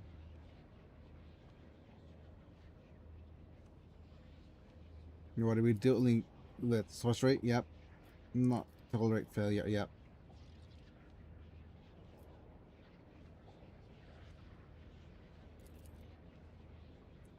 It's no use. I cannot. I see you. You have been looking for me. What manner of abomination are you? I cannot sense you. You are not of the warp. What is your twisted nature? I cannot sense you either, but I know you. I heard you were going to seek me out. My ears are everywhere. I was ready.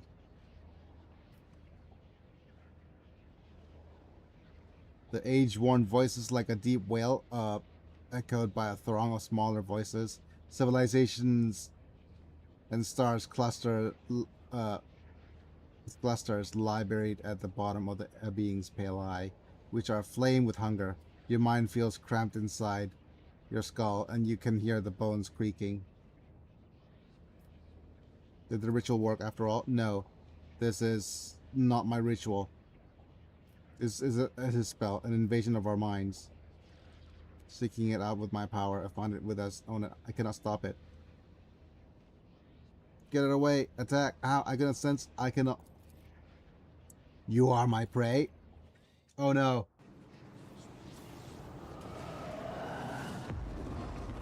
Oh no. Oh noes. This is not good.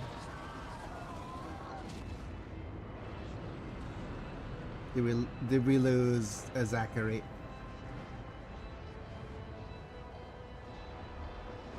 So what is this if it's not off the warp?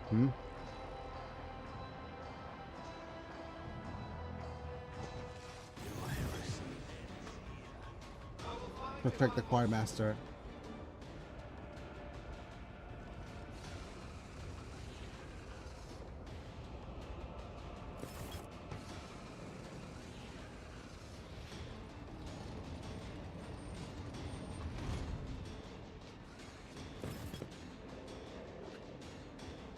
Okay.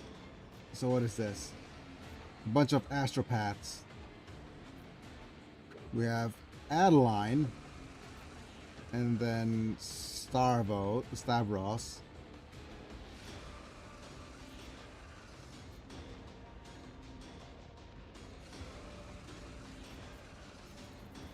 And a bunch of dudes over here. A warp apparition here.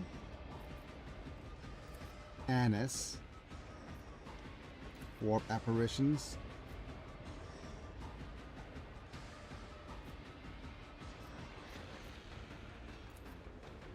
Sevicia and a Mad Chapel guard.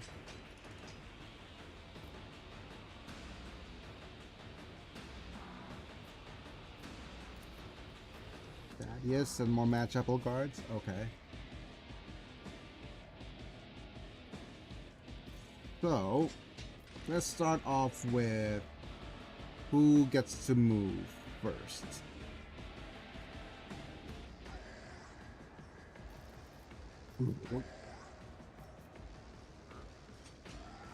Okay, it's going to be Cassia, then Dangeresque and Adira.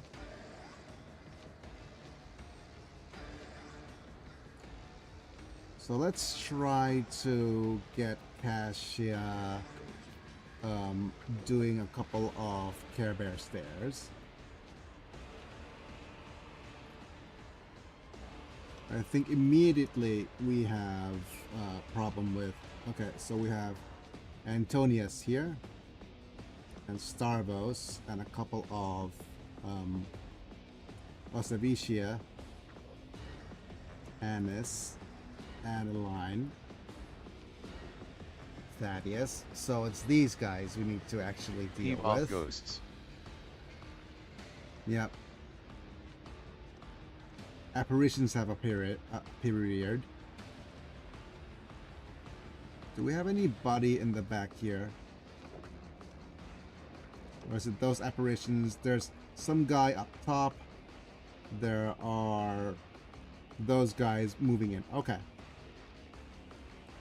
I think what Cassia needs to do then is move somewhere like here. I want to do an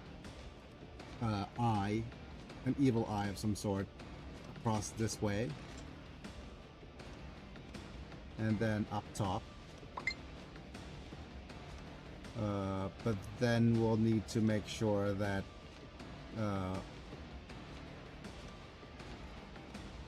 Dangeresque is somewhere close by.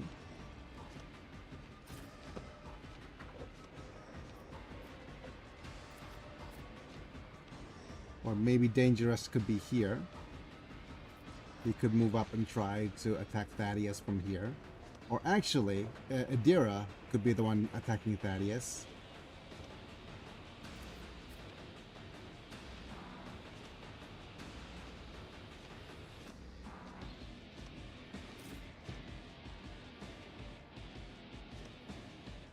And Dangeresque could be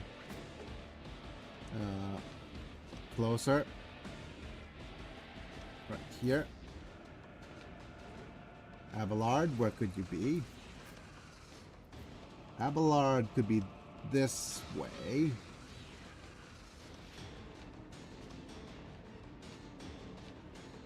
Actually, if I want Abelard to be close... Actually, you know what we're going to do? We're going to have Abelard be... Necromancy isn't really a thing in WH40K. Nah. I mean, Nurgle uses zombie-like being with his poxwalkers, and the Druggery have horrific flesh abominations, but no one really resurrects the DED in WH40K. I guess the sisters sometimes do by accident with their faith. I see. Oh, actually, I've heard something quite heretical. Something very heretical. Because there's a question regarding the orcs. You know how orcs are strong enough to manipulate people or change reality with their minds, right? And then there's the whole idea of Want to support the channel? Check out my social links. Want thank to you, support the Restream bot. channel? Check out my social links. Yup, the Wyack. Oh, great. And then there's the idea that the god, yeah. And then there's the god emperor, right? What if the god emperor got his power from the orcs believing that he has those powers? That's probably the most heretical thing to think, isn't it?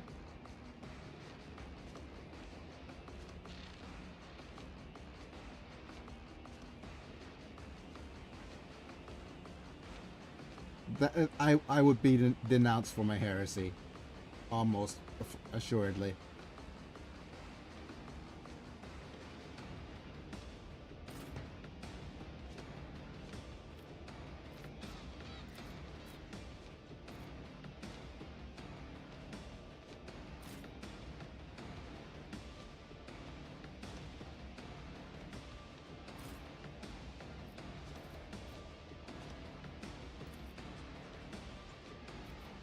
Silver Skull, please move here.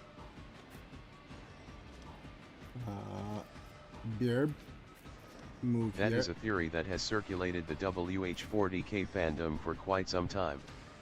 The theory is typically that the reason Big E is still alive is because the orcs believe he is still alive. Oh my goodness. I have, so it is a bit of good old heresy. Okay. Right.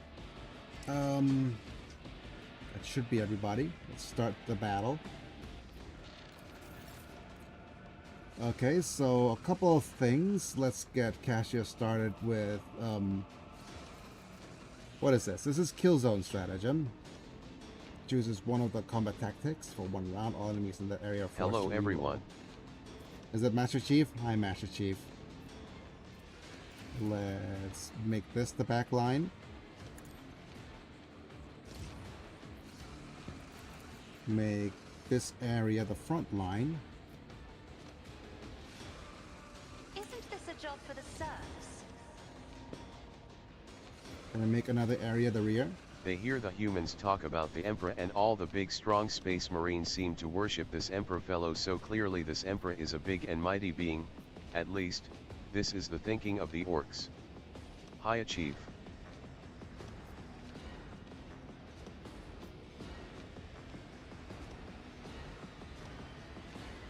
I don't have a good area for the rear. Oh, actually, I do have a good area for the rear. The area I'm in. The rear area. I am a navigator, not a servitor. Let's do a double damage. I'm not accustomed to being ordered around. It's a theory that is shot down, but not untrue, as we don't really even know if the Golden Throne is keeping the Emperor alive.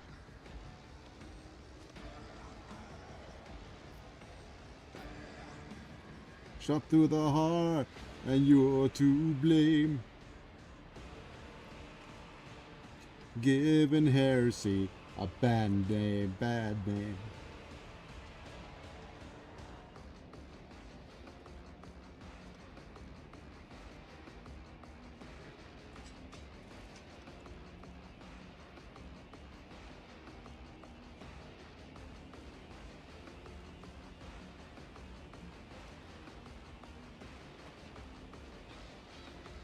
Be careful not to cross my gaze.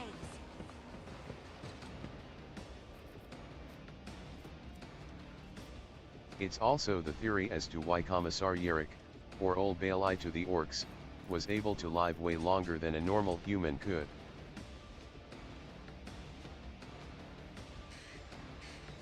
Me?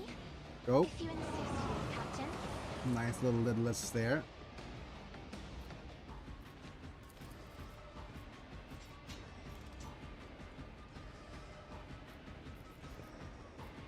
Same with these guys. Isn't this a job for the serfs?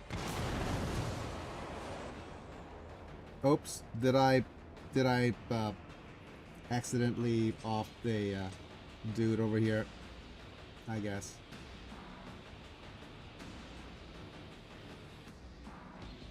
Sorry, Abelard? I'm afraid not. Commissar Yerrick lead the defense of Armageddon during the first 3 wars of Armageddon, coming into conflict with the Orcs during the First and Second Wars.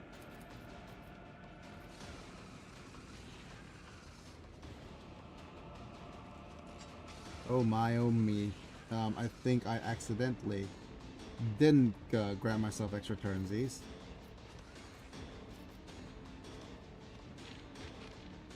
Which means the only thing I could do is one of these.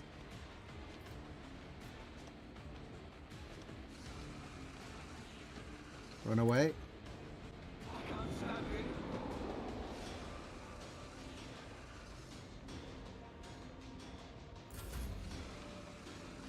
Right, Danger-esque. Please move up. He ended up getting a pretty big reputation amongst the Orcs after he, a lowly Humi, managed to best an Orc warboss in single combat before taking his mechanical arm as a trophy and to replace his arm he lost in the fight. Okay, surefire plan. Let's use one of these. Consider this a taste of what's to come.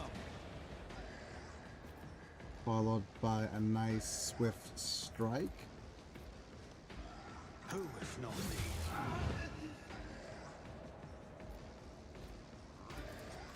Let's leapy. I'll make it happen. Your end was inevitable. Wow. When you were soaking up my power. What about soaking up your power? So much so that the current biggest warboss, Gazgul Thraka, basically only wants to fight Yerrick as he thinks that Yerrick is the only Humi with any fight in him.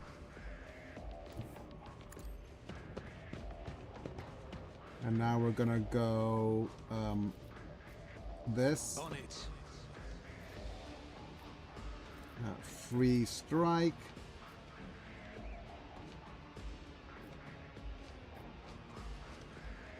Okay, I must go now.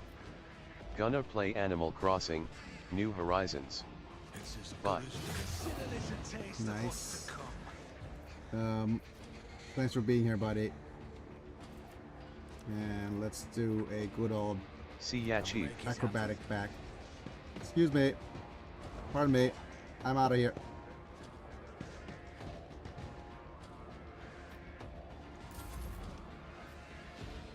Right, Adira, send a Bjerb. Where could you send Bjerb? Bjerb goes here.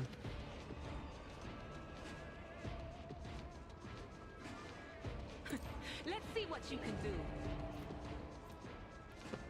Bjerb goes zippy zap.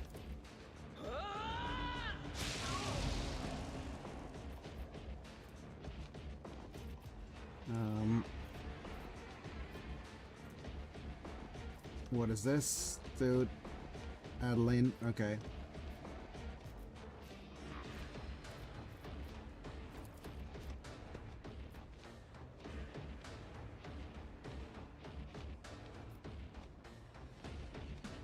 Right, let's fire up Thaddeus, or actually, let's do this. Exposey. On it. Emperor buff. I'm not so sure. No can do.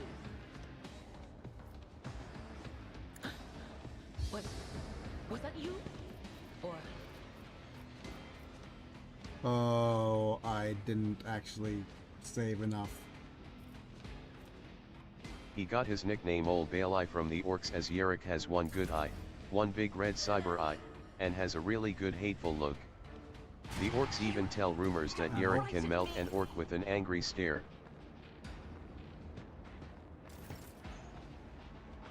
Little Miss Astropath. Gonna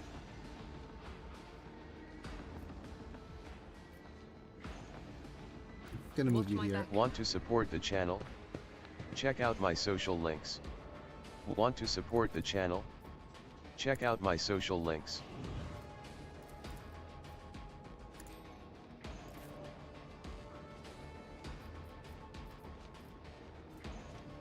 Okay, discharge. It's my toy, and I'm gonna control it myself. And no two people are not on fire. Come on, Funny Adira. thing, Yerick decided to play into this by getting his cyber eye modified to fire a small laser. It's not too effective in a fight, but it scares orcs.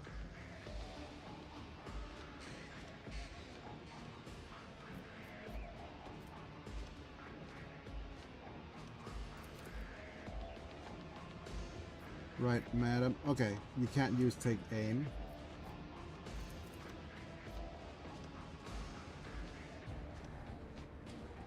This battlefield air is good for my lungs.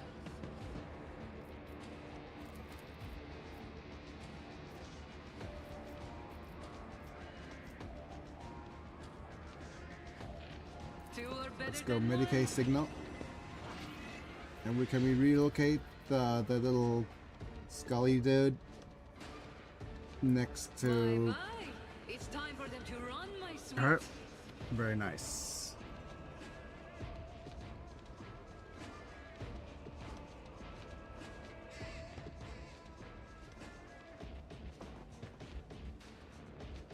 And Jay, will you please give this little one a pew pew? Nice. Orcs have a habit of playing telephone. They will tell each other rumors and exaggerate features of the tale until it's radically different. That's why basic orc infantry will often get scared if they hear that Yerick is on the battlefield, as they think he is a true monster amongst both human and orc.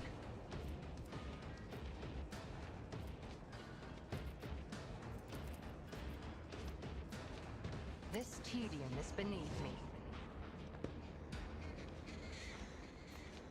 Is the next one a guaranteed crit?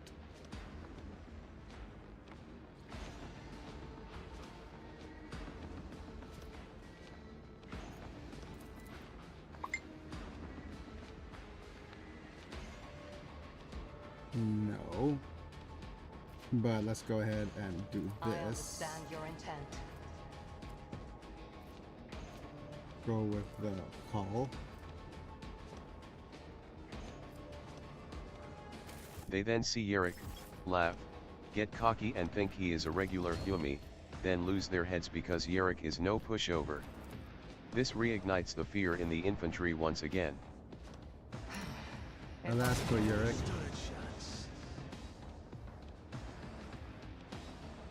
Hardly knew he.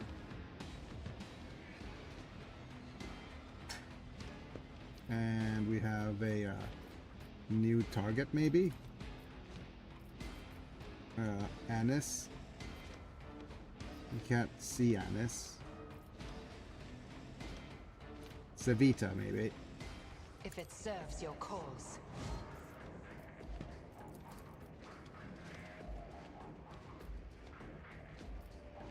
I am not your slave pet monkey. Okay. Abelard, please, move yourself closer. Follow my lead.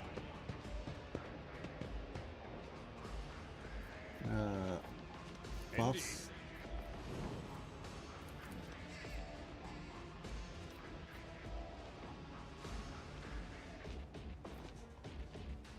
I will do my duty. Sadly, Oh, you've Yerick was missed. off-screened by a Keeternate Berserker. He was a beloved character, so it's really dumb that GW axed him off-screen, but some people are thinking that they might just bring him back later with the tales of my demise were greatly exaggerated. Okay, so we have a couple of attacks still. Let's make sure you have an endure. At your beck and call.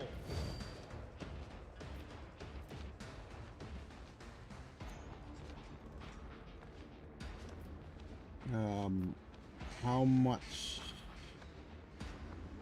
attacks do we have left? I'm gonna use only one. This is a sweep. Oh, that inflicts bleeding. Okay, let's go sweep. Victory is imminent. Target well struck. Who thought Bonk. that was a good idea? And let's do a good old shout. At your beck and call. Look at all these people falling over. And now we can toss shield against you. I will do my duty. Many fans like to imagine it was Angren himself who did Yorick in, which would lead to Gazgul wanting vengeance for losing his favorite opponent and choosing to take on Angren in a fight, which would be epic. Nice. Die with grace, at least.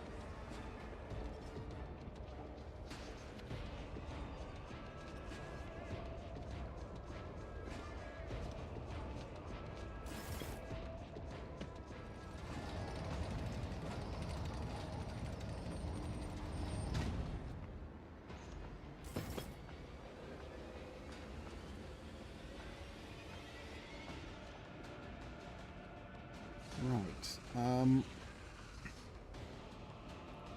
That dude is dead.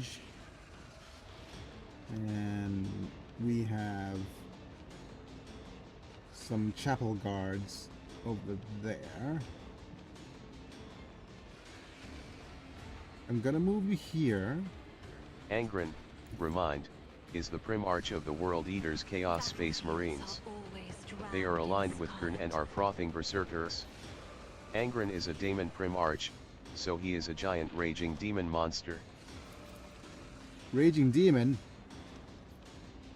Me. That's Puma, Insist, right? Captain. Wrong raging demon. If I may.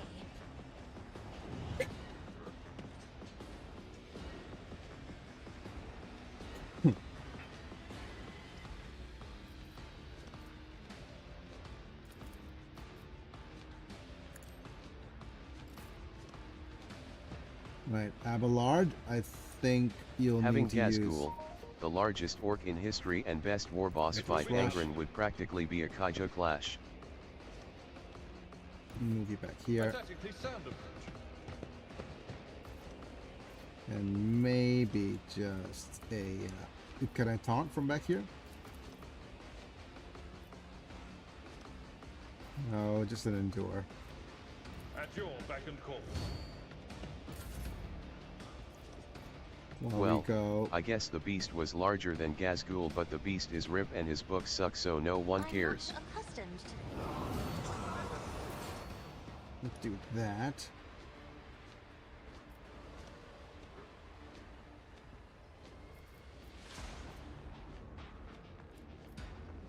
Move the front line.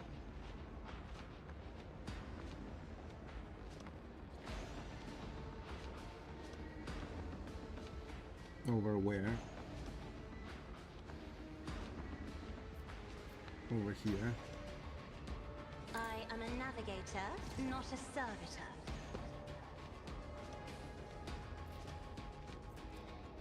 I can...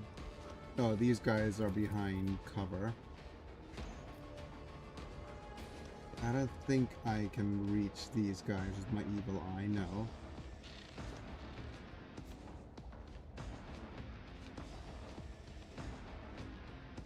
So we can go...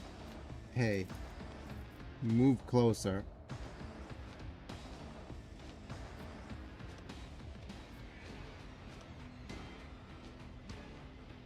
Won't even hit them.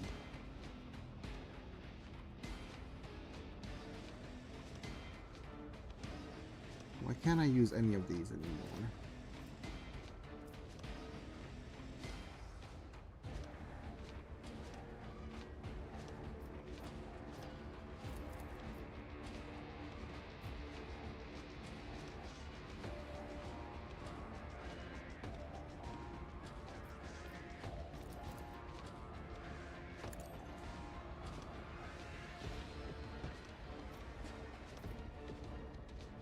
You know what? The closest thing I could do to Want to support the anything effective channel? here. Check out my social links. Nice. Want to support the channel? Check out my social links.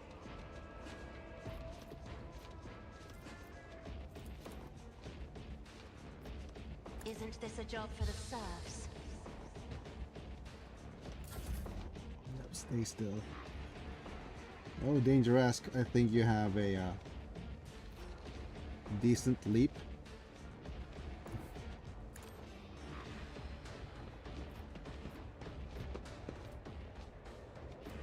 You don't even have a leap.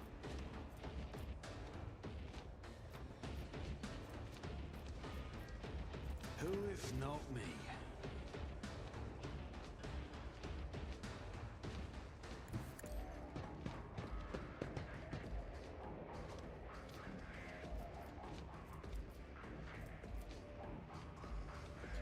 Oh, do we have a slash then? Oh, that's gonna hit her as well. Right, let's just target I'll you. make it happen. Let's make some opportunities. And do a free attacky. I'll see to it another enemy Look down. at that.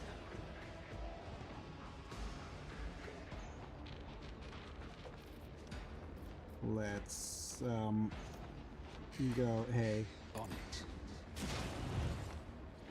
can I just leap at you? Who if not me? Followed by I'll a see to it personally. normal attack.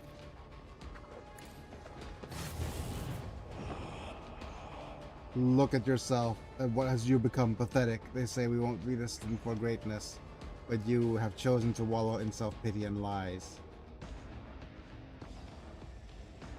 Oh my.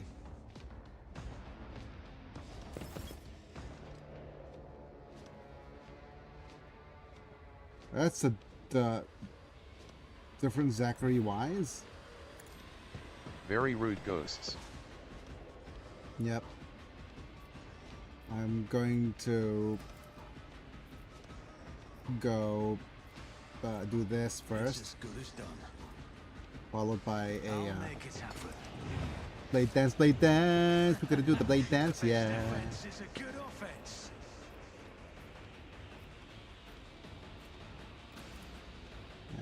Let's just do Accept the your waltz. lot.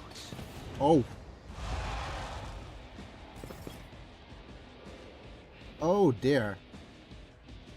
That's less SSS Sorrow Seeker. Sorrow Seeker? I hardly know her. Oh my.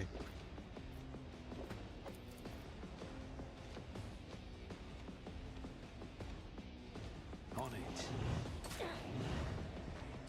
At the Determined Tack, you successfully redeemed Bonk for 10 LP. I'll see to it personally. My soul sings in ecstasy. It's as good as done.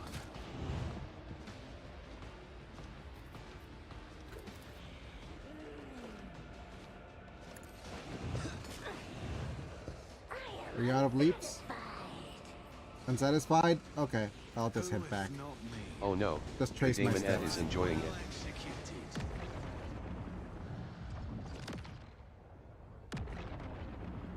Oh, we closed the portal. 840 XP? My. Lord Captain, we're still alive. This is a triumph. I'm making a note here. Great success. Did I not warn you?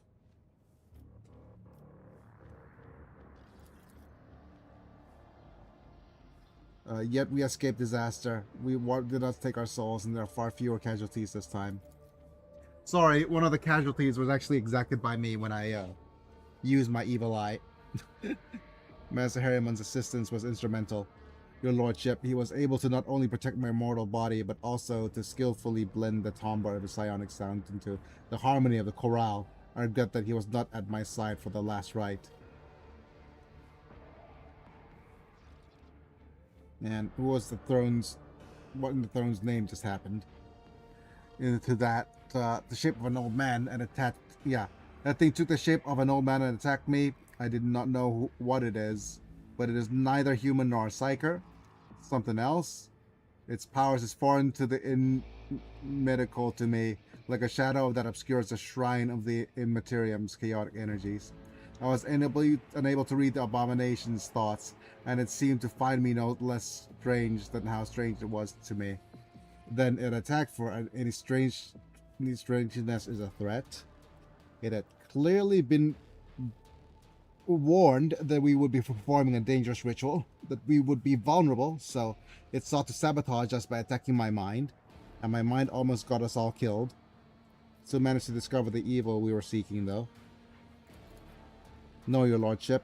The ritual proved incapable of extracting anything of value. This evil chose to reveal itself and attack. Our enemy is confident and bold, and so it did not hide. It struck first, suspiciously brazen. Those things seem to know you. The insidious spawn thrive on confounding one's reason. They don the faces of those I once held dear, my apprentices, all of whom perished. The previous time I performed this ritual, they have haunted me ever since, in my dreams, in the warp, everywhere. The Imperium abominations who devoured their souls have been tormenting me with the shame and regret, and now they have come for my sanity as well. Awareness test succeeded. When the choir master speaks of his fallen students, there's lingering pain in his voice. His words reflect more than just a terrible memory. They are heavy with the bitterness of personal loss. Was that old man a mutant? One of those we were looking for? Even if not, there was nothing more chilling that we could have possibly found. An inhuman thing in human form. A true sacrilege against the Emperor. Its mind is strange, like an insect of parasites, but I saw images in the minds of those around it. Currents of energy. Blue glow. The clanging of searching for signs of corruption, and a worm tormenting a star. Touches his cheek, which is smeared with blood that is trickling from under his blindfold. He uses the blood to sketch a perfunctory image. A many-beamed star with a fat, fanged creature coiled in the front of it, resembling either a larva or a serpent. Okay. Xenos lore succeeded. Okay, we're getting a lot of lore success. The longer you listen to Vice, the more convinced you become that the warp manifestation was not caused by its conniving of the ruinous powers, but by efforts made to discover an incredibly alien mind. Such an unnatural mind could belong to a dangerous Xenos. So, okay, we're looking at a Xenos enemy rather than enemies of the warp. What Xenos could possibly be behind this? If Dirty Diana shows up at the moment, then she would probably spoil everything. But either way, it is looking like a Xenos opponent, and we have 29 viewers at the moment. So thanks all the YouTube/YouTube bots for granting me more viewers. Or if you're not a bot, please say so. Dare share some interesting factoid that could spoil? Ooh, sure. I mean, I'm fine with spoilers. Yeah. Are you familiar with the symbol? No, it could have been an emblem of some cult on the ship, but seldom leave the chapel. I've never come across it once. Everything we saw, let her search the plasma drive chambers and find mutants and the old man for me. Yeah.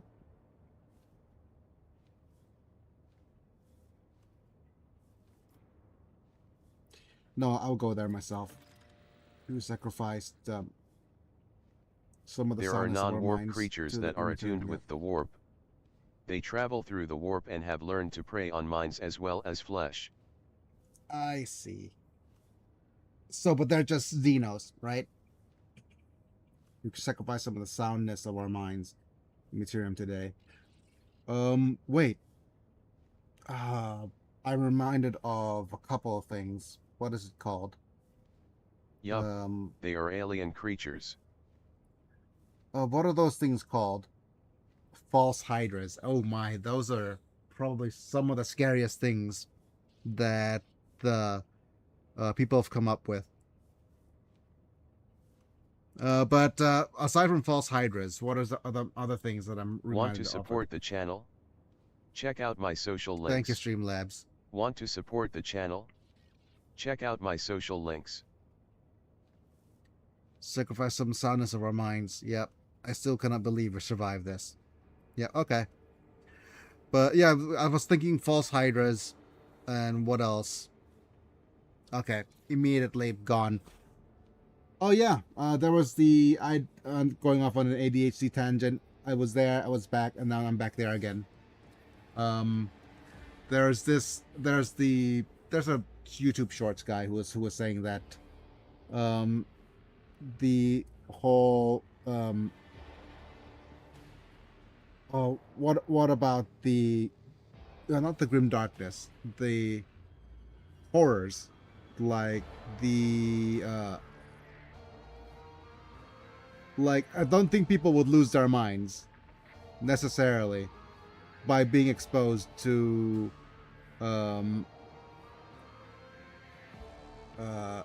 eldritch horrors. Creatures like enslavers, Psychnoia, and Craves are examples of creatures that aren't warp entities that travel through the warp and prey on thoughts. Yeah. It's like people won't exactly be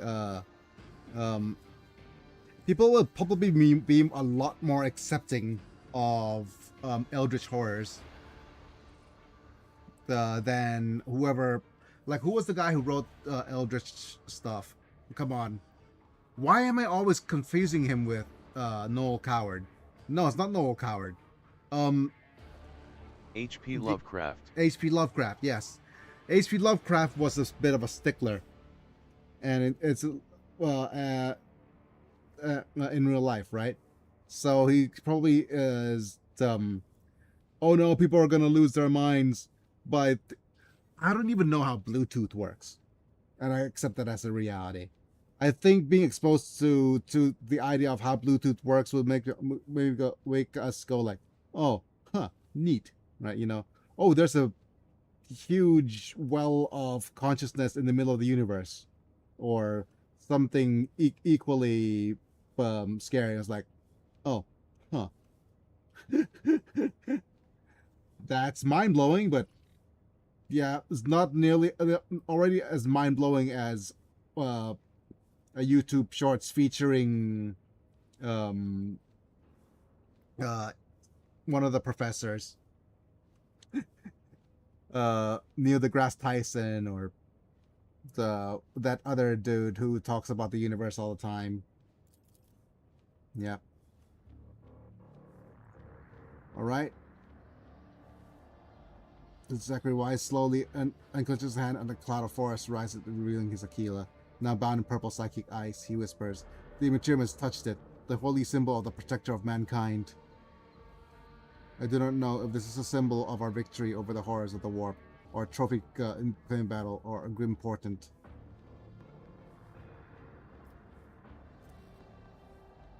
Ice-covered Aquila again, or, yep.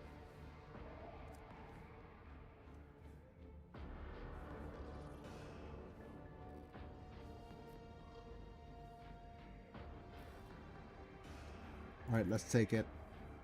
We've got an ice-covered Aquila. Whenever the wearer suffers a critical hit, the attacker immediately suffers 2 warp damage. Okay. And we'll take a new one delivered to me immediately. If only everything that the Imperium takes from us was easy to replace. What's happening?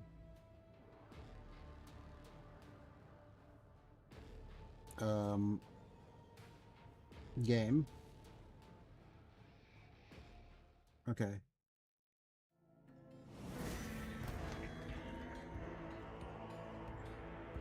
Right. What is our thingy going on? Acrobatic artistry. I think there's a bit of an error of sorts. But we do have a level up, which is neat.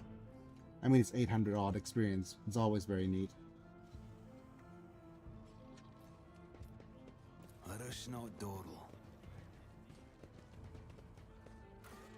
I'm going to the void ship bridge first to heal up.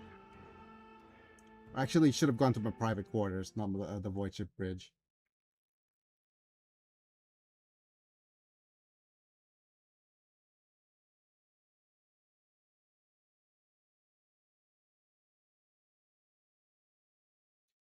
Hello, all my 28 viewers.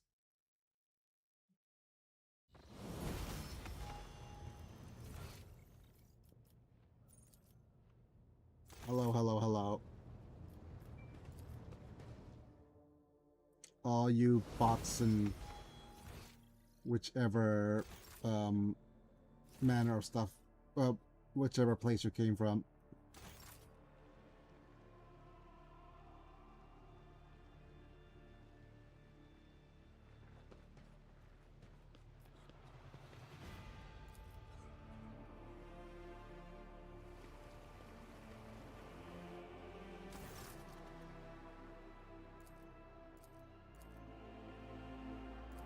But there's no one else.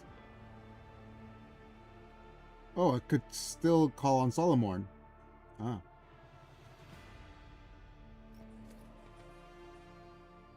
Until we successfully do all of our... Yep. That's your idea of fun? How dull.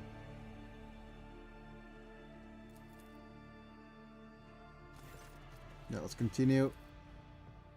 Let's do the ballistic skills. No, I failed.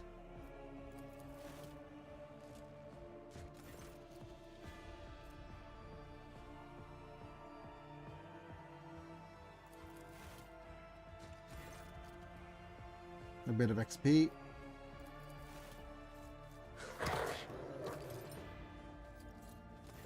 Wait. Congratulations. Oh, okay. I'm not sure if that's going to be the case, but if we keep failing, maybe we could get little bits of XP at a time. Yep. Maybe we should head to the plasma drive chambers after this. But let's look at our characters and what we could do to level people up. Right? So what's our next thing? This is level 25. It is recommended by the Rogue Trader build.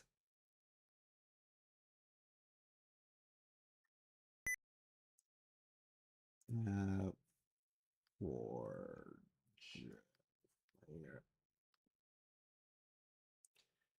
it's recommended by the Rogue Trader build that we could, at level 25, we should get this mantle.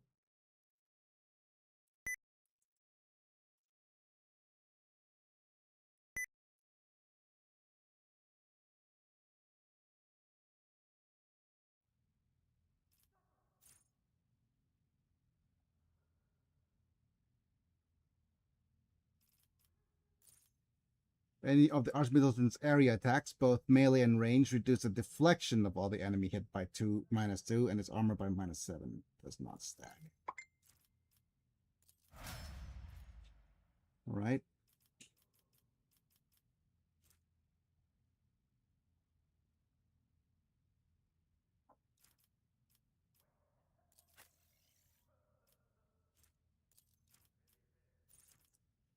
And what else? Available talents for you. Abelard.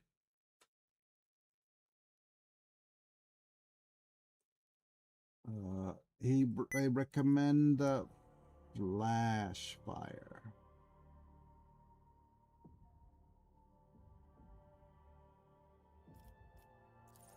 Flash Fire. The cost of wildfire reduced by 1 AP for every 3 stacks of versatility instead of 4. Okay. Next is Idira. What is our Overseer going to get? Recommended skill is Rite of Calibration.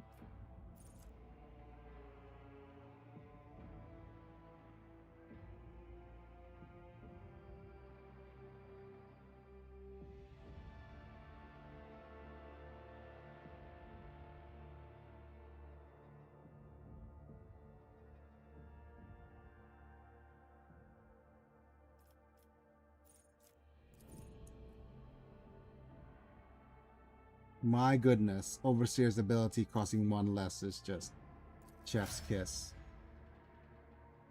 Which means that the beer moving around and zippy zapping is going to be free.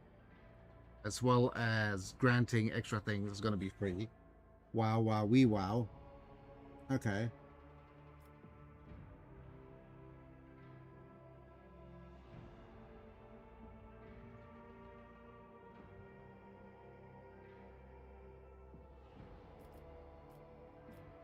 Wait. Okay. So out of all this, it's lore Imperium, lore Xenos, persuasion, commerce, okay. The only down skills are demolition, Medicae. Oh. I almost forgot about the Crotolid. What about the lids?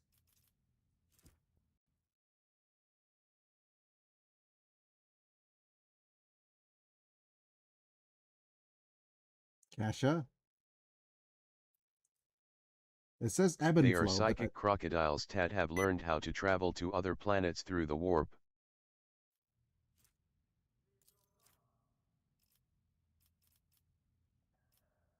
some odd reason I thought I already got ebb and flow.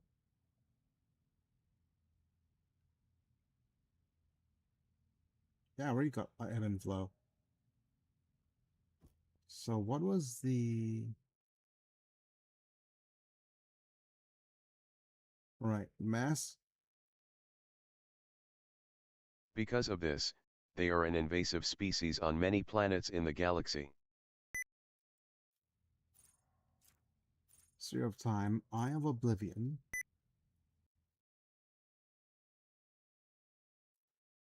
Strange Vitality, Pass Unscathed.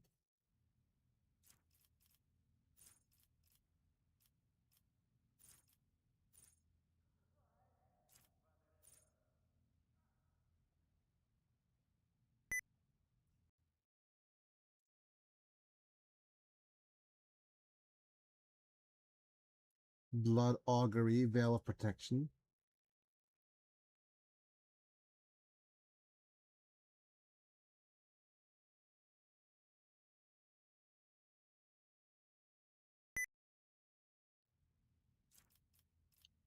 I mean, God of Souls is level 28.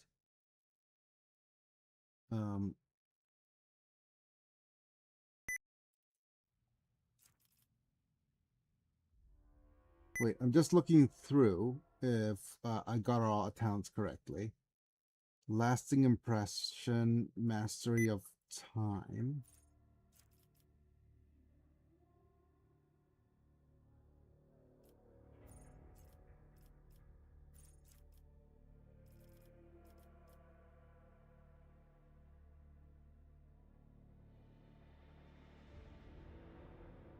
Damn it, there's something going on with her.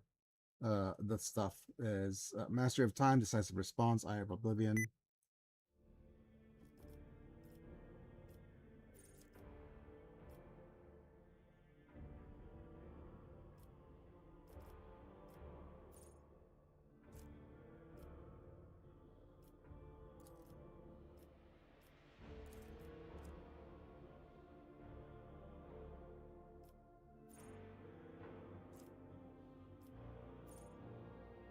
Oh yeah, I did reveal the light.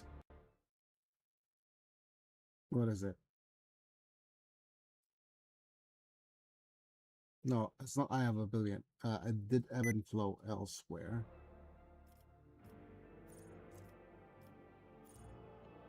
I used ebb and flow in this one.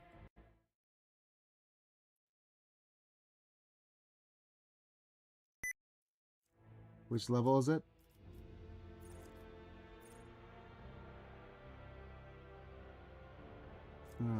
Sort of perception, persuasion. So it's probably focus that's missing.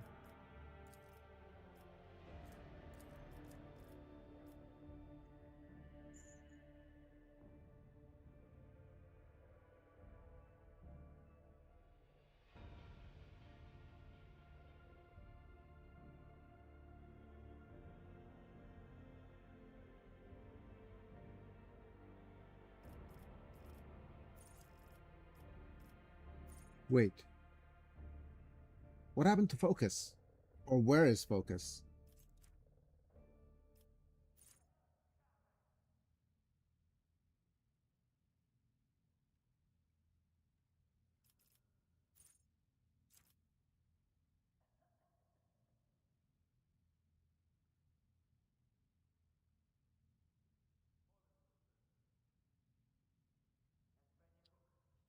Is focus not something we can actually get?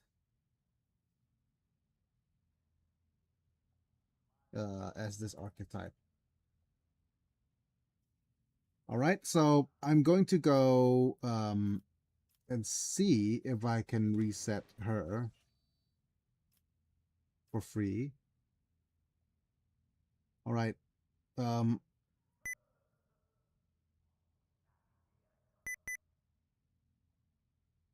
Hooray.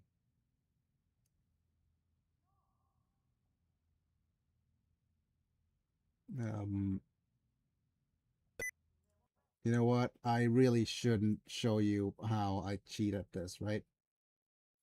Right, face cam for a little bit.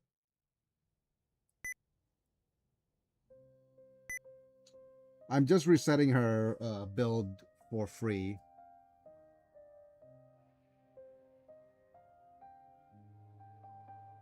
All right. Let's see our party. Spec party. Okay, now.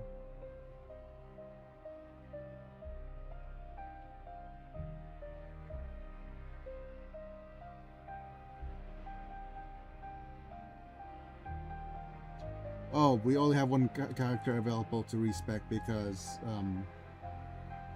we're not.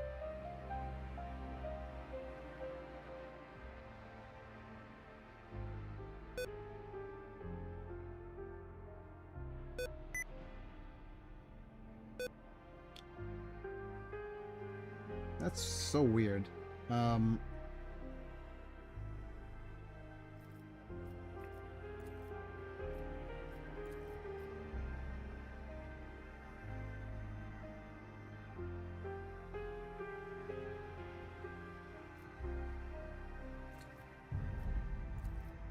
Okay. Yeah, let's just see if we could use a free respec here.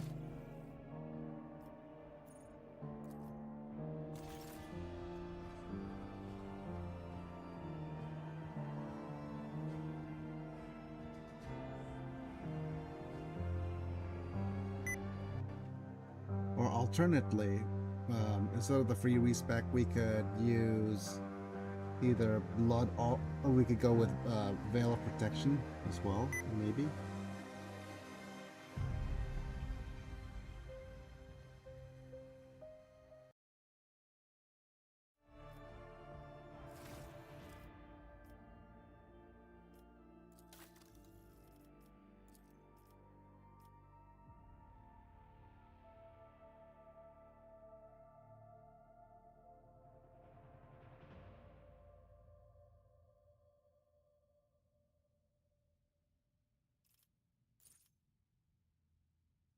Yeah, we could do that as well.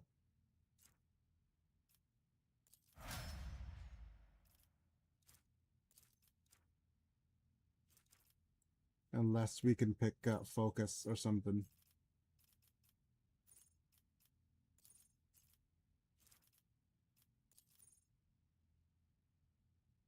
Yeah, that's fine.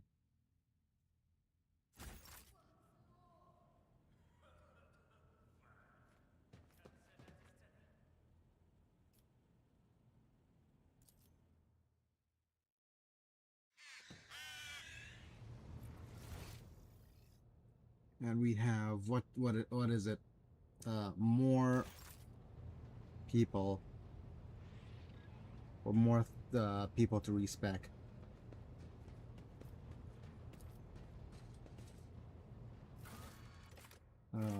Plasma driven chambers.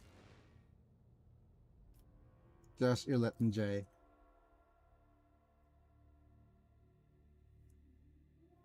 So let's go have a look at J and Irlet. J, we have symbiosis, and Irlet, we have heightened concentration.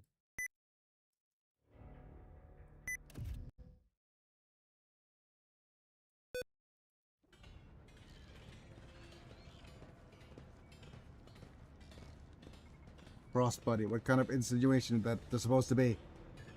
If you kill us, Matthias will just drag me back from beyond the grave just to give me an earful. Scrap this and start again. I will do the double. Psychnoia are scary because they are psychic bees that move through the warp and lay their eggs in psyker brains. Oh my. Okay. Lord Captain, didn't expect to see you in this compartment. Are you on a stroll taking the sights of your domain? The blue glows of plasma especially striking at this time of the watch. Is this just the power surging in the bay? Was there a spark between us just now and Drake? Jay bites her lip. Okay, Jay. Come on. Either you could start a dangerous fire, Mistress Hidari. Someone could get hurt, and we can't let that happen now, can we? You're the most mawkish infernus I've ever met, Master Montag. Your lordship, welcome. I'm Ship Foreman Nige, in charge of the section. If you need anything, I'm here to help. Infernus Master, what exactly you're doing here?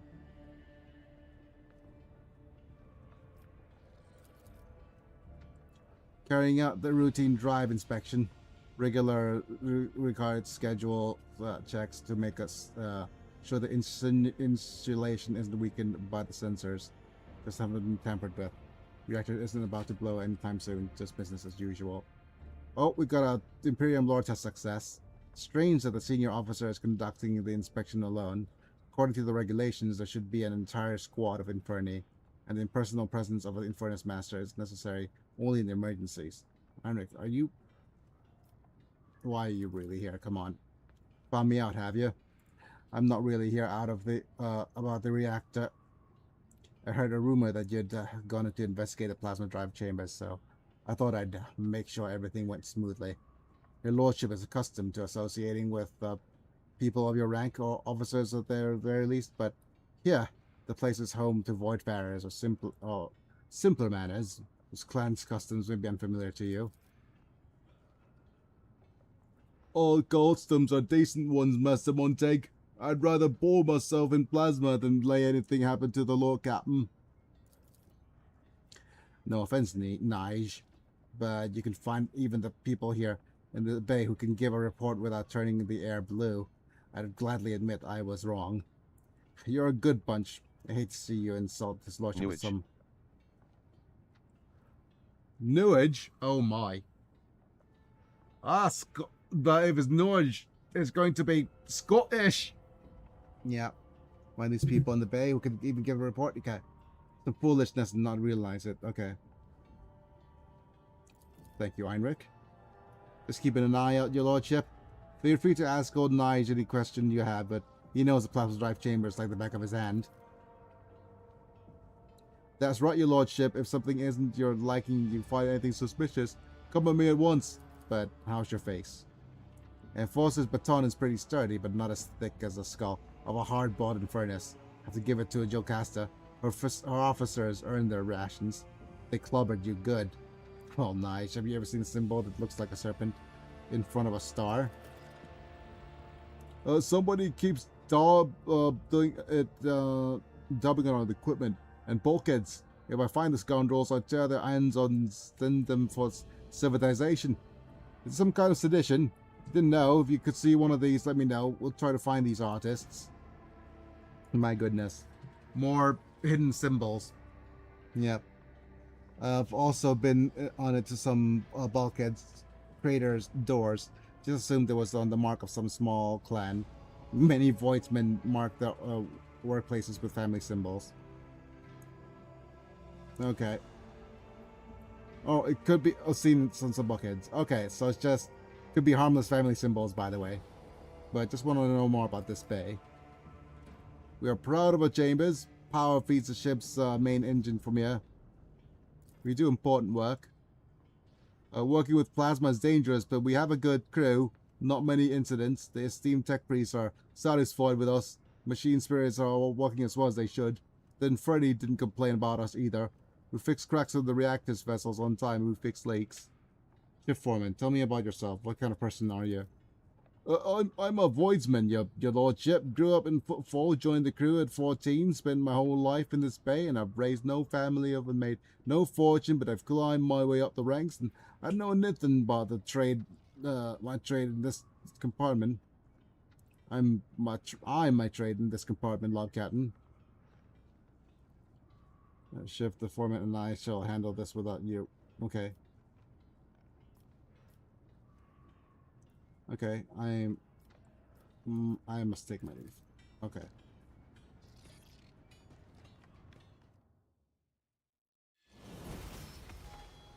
Right. Okay. So, Little Miss Bounty Hunter. No, actually, I've already forgotten. Heightened concentration. I think that was the skill. Scores a crit. They have 6% more armor pen. And I think symbiosis for you.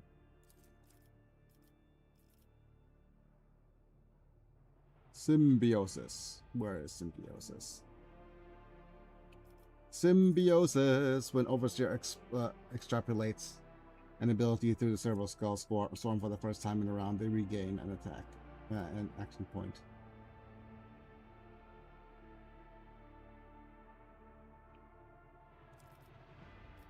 So, free Overseer use. Okay.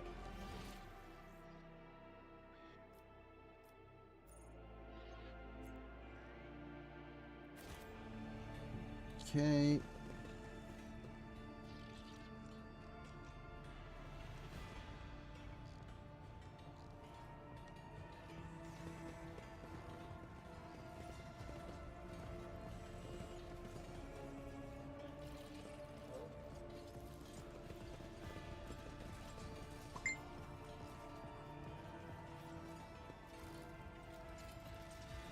Turn the servitor. Servitor's claws dock with the platform. The servitor's so dumb that they don't actually keep your wits about you. Move the platforms correctly.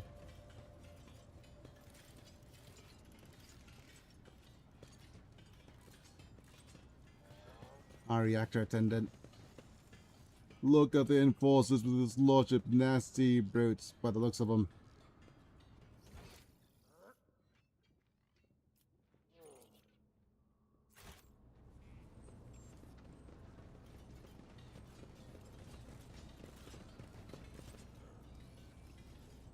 Call the cargo lift. Is the servitor doing silly things again?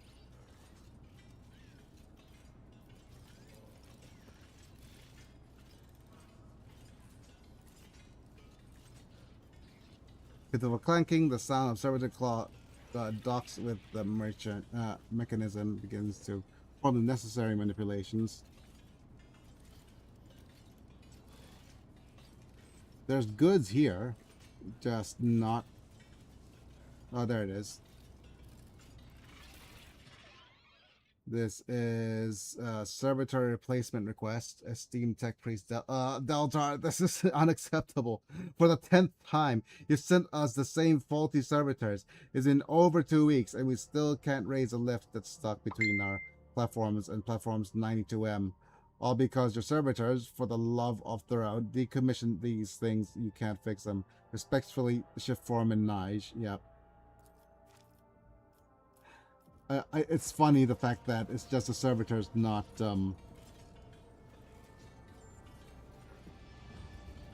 Is that enough?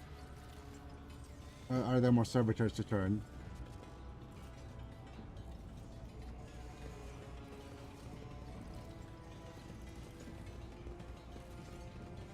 Can we call the lift yet?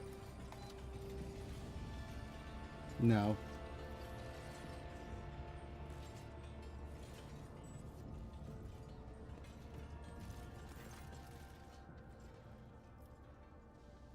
Okay, I must take my leave. Yep.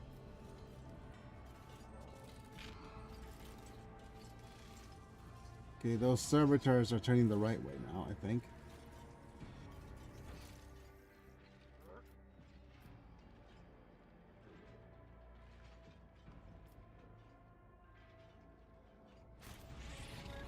Rise to the top, or get left in the dust. Oh, more goodies. What is this? All the scrap is received. Need more.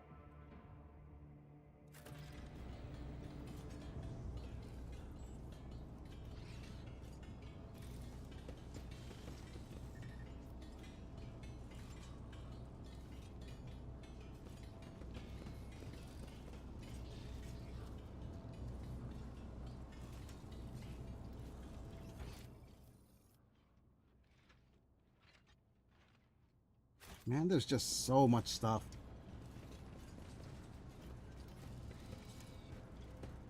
Must be my smuggler's instincts.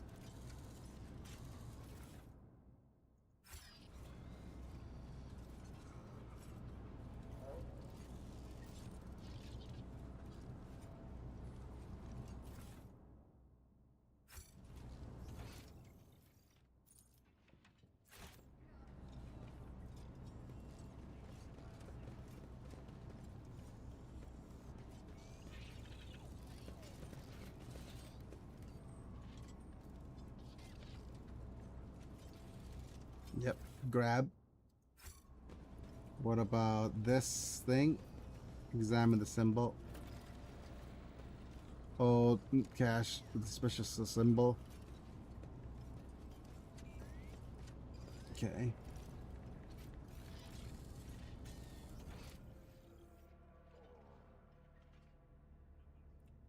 The cache looking sus. Watch your steps. More goods. This is the improvised Weber. I hardly know her.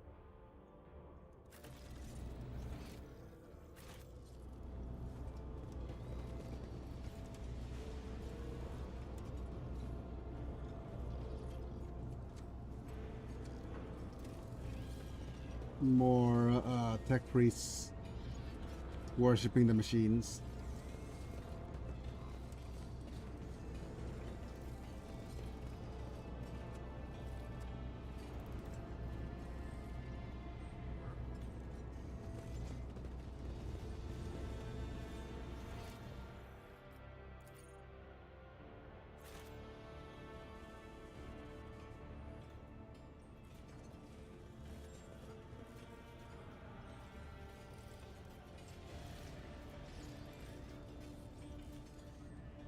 I always have a backup plan.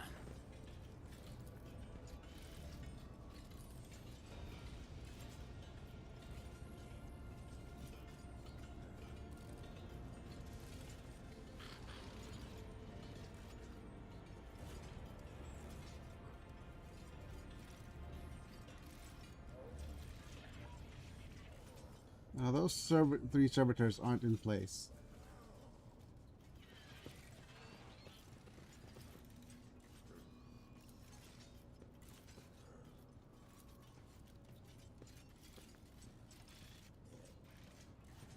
Well, there are more servitors that I haven't spotted.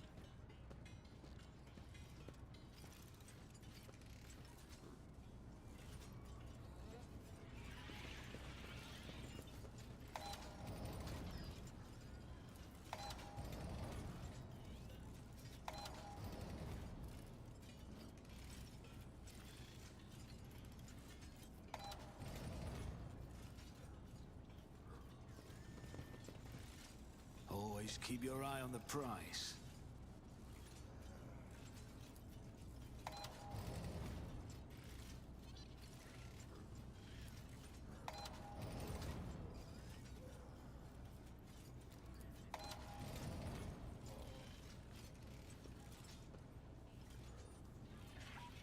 Oh, okay. It could be that we need the cargo lift at a certain spot.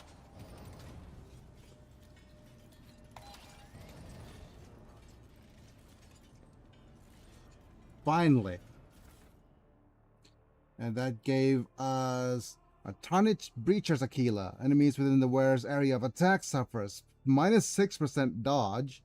Allies within the wearer's area of attack gains plus 6% dodge. Tonnage breacher's Aquila. Okay. Backpack with armor. Piercing ammo. Oh, backpack with armor-piercing ammo. My goodness. Pretty nice. Yeah. The wearer's ranged attack inflicts 0 levels of bleeding.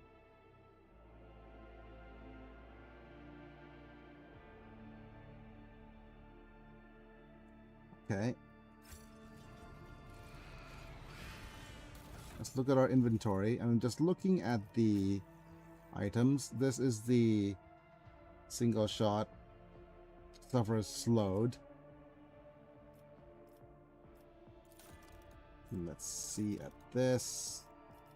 And if we do this, how much of this gets?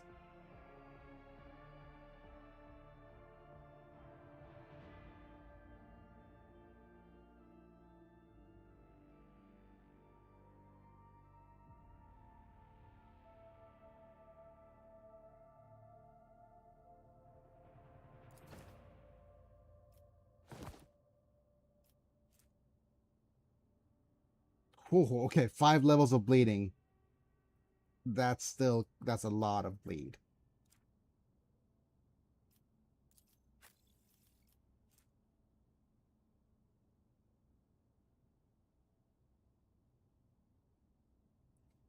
Versus camo robes, that is nicer.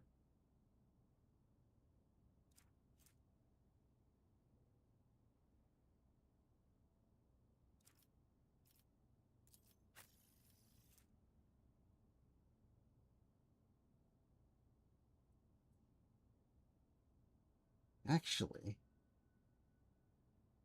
I think I'm gonna switch this around. Gonna need some serious absorption for that bleeding. Yep. He. Oh my goodness. Reminds me of the short I recently saw.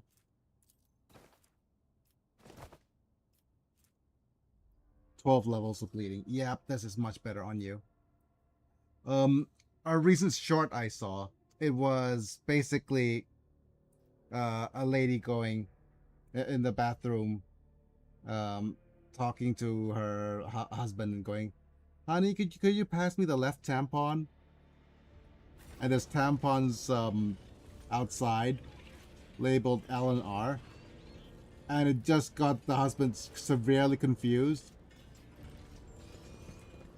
She just goes, "You mean the left? Yeah. What do you mean left tampon? What is there a left and the right to hold this whole thing?" You know, after a long while, the husband goes, "It's light and regular." Damn it! You're not even bleeding right now. I'm just absolutely. That's wonderful. Alright, anyways, Einrich. Hold cash under one of the serpent symbols. Yep. Think you found some secret stash? What was it? Moldy Nutribar. Low. Fused thrones. Workers often hide their belongings on the banned items of the enforcers. Okay. I found this note on one of the caches. "Just what we need. More secret stashes. I hope there was nothing forbidden in it. Forgive me, your lordship, but voidsmen are simple folk." Want to support the channel? Check out my social links. Want to support the channel? Check out my social links. What is that? We've got smugglers on the loose. Who else would be hiding these strange messages? I'll have them all drawn, quartered in a turbine, I will. Not that I find out what they're smuggling. Mind if I take a look? Needs more. More what? Whoever wrote it, they didn't want anyone who wasn't in the know to understand. Using caches to exchange messages is a good way to keep things hidden from the enforcers. It's how some workers procure intoxicants and other items they're not supposed to have. There has to be another cache somewhere nearby. You never use the same ones for both the transfer and the correspondence. Too risky. What? Never engaged in such business, I swear. I just, heard how it's done. Show the improvised weapon. I found this in the cache marked with a serpent. Machine sparks shake me. A homemade weapon, and then assembled right in its compartment. The markings are the same as those in the local machine parts. This is a very serious matter. Seems someone is plotting a riot and secretly building their own arsenal from those scavenged materials right under our noses. Interesting. Nigel's right. This could get a whole bay executed. No wonder these scoundrels are so cautious.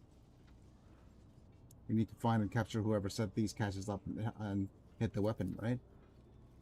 I tell you the truth, I'm no good on rule breakers. It's not what I do. You give the orders and we'll do it, though. We shall set an ambush near the caches. Sooner or later, someone will come check on them. If these guys are smart, they'll spot the enforcers near the cache and stay out of sight. Your lordship would be spotted even quicker.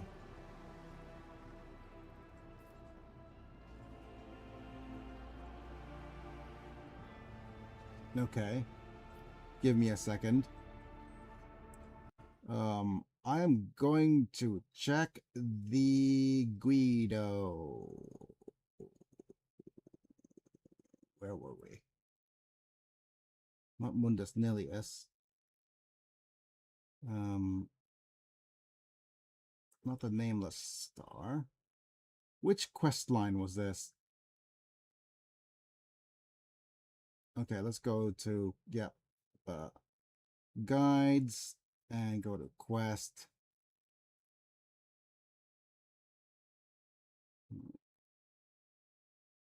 Yeah, let's go to quests. The quest that we had was a DLC quest. So it's part of the Void Shadows, I think.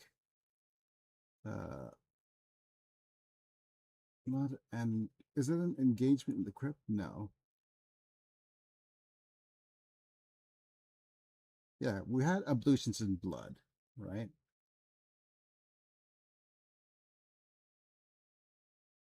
Okay, and after the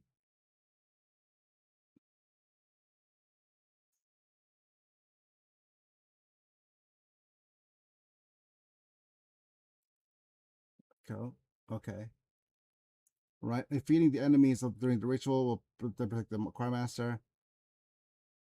Leads to another quest called Conquering Zachary Wise. Yeah.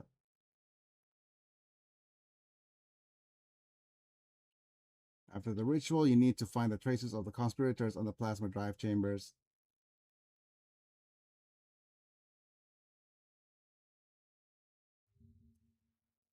And then after finding out about the cultist hideout, you need to storm the Void Ship crypt. Note, if you allow Heinrich and his clan to arm themselves, you'll be facing stronger enemies in the quest. Void Shadows. Okay.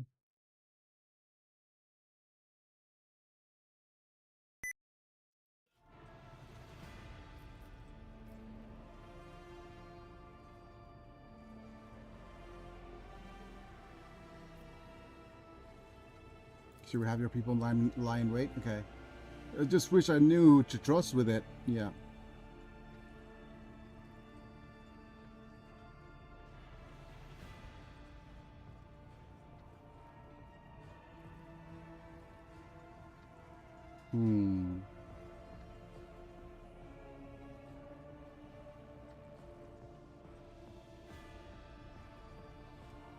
Damn it. Okay, so here's the quest line.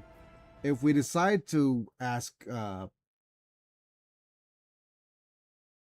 Heinrich and his clan to arm themselves. You'll be facing stronger enemies. Okay.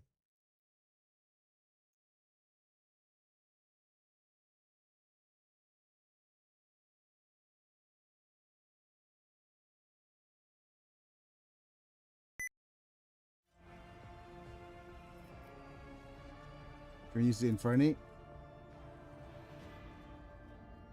Will help. I have a couple people in mind. Tough lads. Get them there right away. Yeah. I'm ready. Let's catch the vermin. The dirtbag caught dangerous. Yep.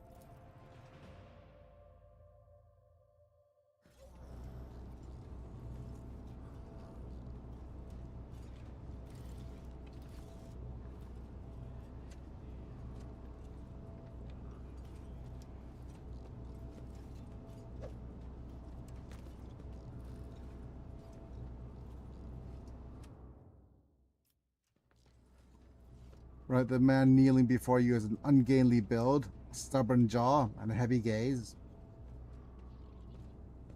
And he looks around differently from any other working in this compartment except for the tattoo on his forearm. Another worm devouring a star.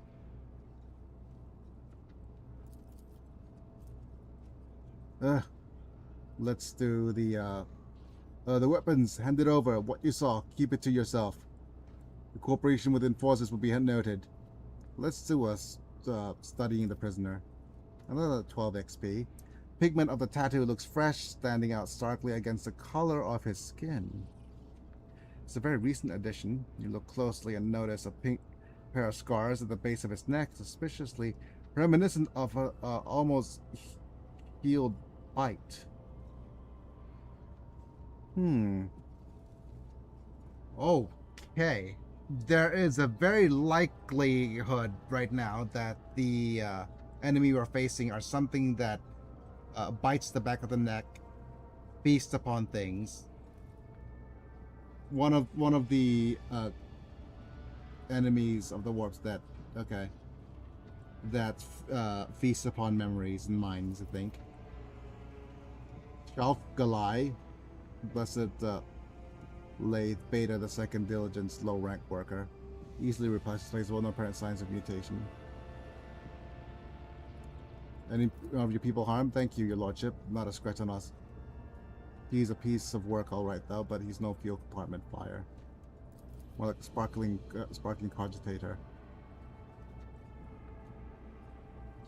Right. Well, do you have feel like talking about it? Okay.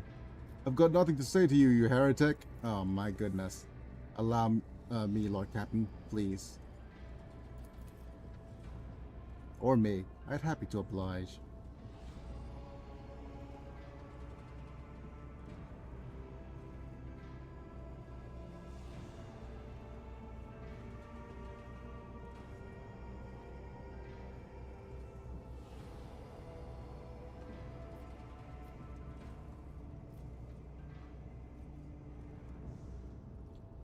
I think I'm going to oversee his interrogation myself, yep. As you command, although I believe this zealot will require some effort. Questioning fanatics is a long and exhilarating process. And let's do a bit of Medicaid. Will this work? Nice. Medicaid to succeed. Chemical concoction burns his man's mind from within. His muscles twitch, tense to the point of his sinew cannot even scream. The most choky form is also about your song. I hear it. I won't break. Not much longer, your lordship. Athletics check. Oh. The screams of pain eventually give way to a weak, long wail. The man's body lies broken, slashed, cut open, and burnt. His ruptured skin reveals the open fractures and torn tendons. His eyes widen in terror at your smallest movements in his direction. Talk! Oh, talk! Okay. The prisoner is ready to cooperate, your lordship. Whom do you serve? Yep. The cult of the Ravenous Star, the true believers, the righteous, the pure congregation. They who hear the songs of his angel. Okay, so there's a cult. Right? The cult of the Ravenous Star. Okay, this angel, the old sorceress who appeared before me and promised me my demise, he brainwashed you or someone else leading you.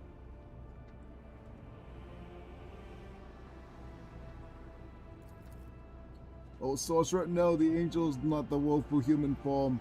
He is splendor, his visage is divine inspiration of the many-armed emperor. You, faithless one, were granted the honor of gazing upon the Magus, our good shepherd, our messenger. If you beheld the angel, you would scratch your own brain out as in your eye sockets, or you would realize the depths of your wickedness before him. Okay, so these guys are convinced. Many-armed emperor. Yep.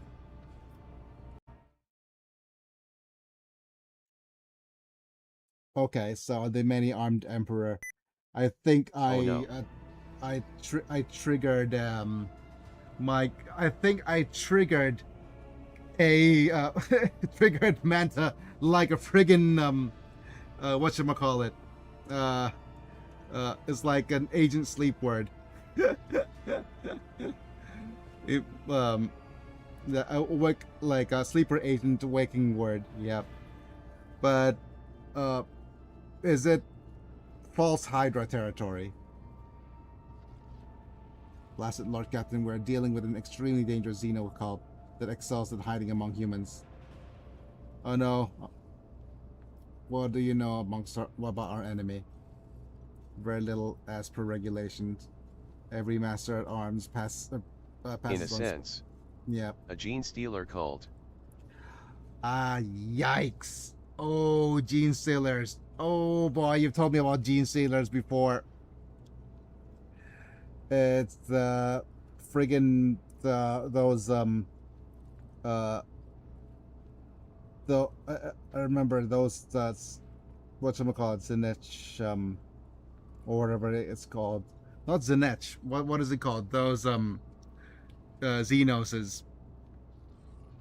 Because they lay eggs in the minds of these people, don't they? Very little as per regulations. Master at arms passed on special instructions to the successor. Instructions that more resemble disturbing tales. Some of them mention genetic cults, covert clans, cliques, and sects. My. Yeah, okay, we're dealing with gene stealers. These things pass themselves off as ordinary people. As rebel or preachers corrupting new groups, they prey at the unholy idol, which they often refer to as many-armed emperor. They create growing families and produce offspring hideous at first, but with each new generation more and more human in appearance. I have heard of them, and every tale was awash in blood. They are the reapers of the great devourer, predators that have bloomed from its seed, beasts whose gift is to turn the weak-spirited into their enthralled fighters. Beware of them, Elontak. When they are near ever loyal friends, they turn out to be messengers of death. Like Tyrannos or whatever you call them, right? You are thinking of the Psychnoia. The Tyranid, yeah. The gene stealers are the pre-invasion to a Tyranid invasion. The many-armed emperor is the name that the gene stealers call the Tyranid hive mind. There it goes. Tyranid, not Tyrannos. I got there eventually. I have heard of them. Okay, so why a many-armed emperor? Their arms, Lord Captain. The Xenos have more arms than normal. They twist and pervert our faith, for the sole reason that it gives them blasphemous pleasure. But if they choose to act among the rabble specifically, the lower decks have plenty of dark corners for the Xenos to lie in wait. Commoners are too dull. They're spineless to identify the threat enough to serve as cannon fodder. What is their objective? Power? Bloody sacrifice to their god? Their end goal is always mutiny. They can prepare for many generations, accumulating weapons and numbers. Alright, so we're dealing with some Tyranid invaders. Yep. How did they conspirators recruit you? I believed. I found him. So I wish you to know everything about your vile cult. Many-armed emperor who awaits for his children, cast out in the unknowable abyss. He is kind, merciful, uprooting tyrannies of evils. Yep. What are they plotting? A mutiny? A mindless tool, brainwashed and forced into submission. Death, yours, fake captain. Faithful already aiming for your heart. Yeah, poor guy. Where are your leaders? In a sanctuary, a tomb for heretics, a quiet place. The dynastic crypt. The vermin have infiltrated the crypt, holding the bodies of the worthiest servants of the dynasty. No one is allowed inside save the Lord Captain's personal retinue, and they dared but how. Tyranids are different from the Psychnoia. They are a race of bug-like Xenos that are a major faction in Warhammer. They are basically the Zerg, seeking to devour everything. The Gene Stealers act as the vanguard, infectees of a DNA virus that makes the people mutate and praise the hive mind, to weaken prey planets before the invasion force arrives to devour. Yes, your lordship, we must attack now, or we will have an element of surprise and will lead the strike force, but I will require your presence and Confessor Adelbert's help. Fierce machine spirits guard the dead. They won't let an armed troop pass without a direct command from the rogue trader.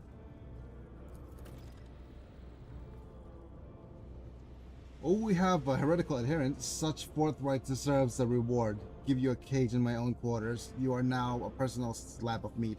Your torture has only just begun.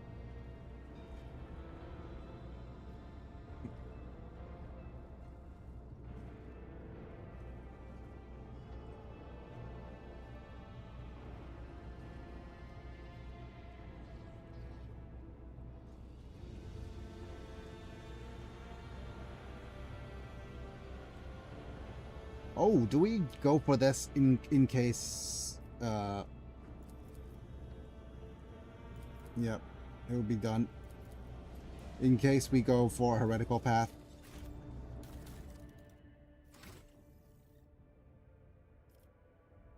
Yep.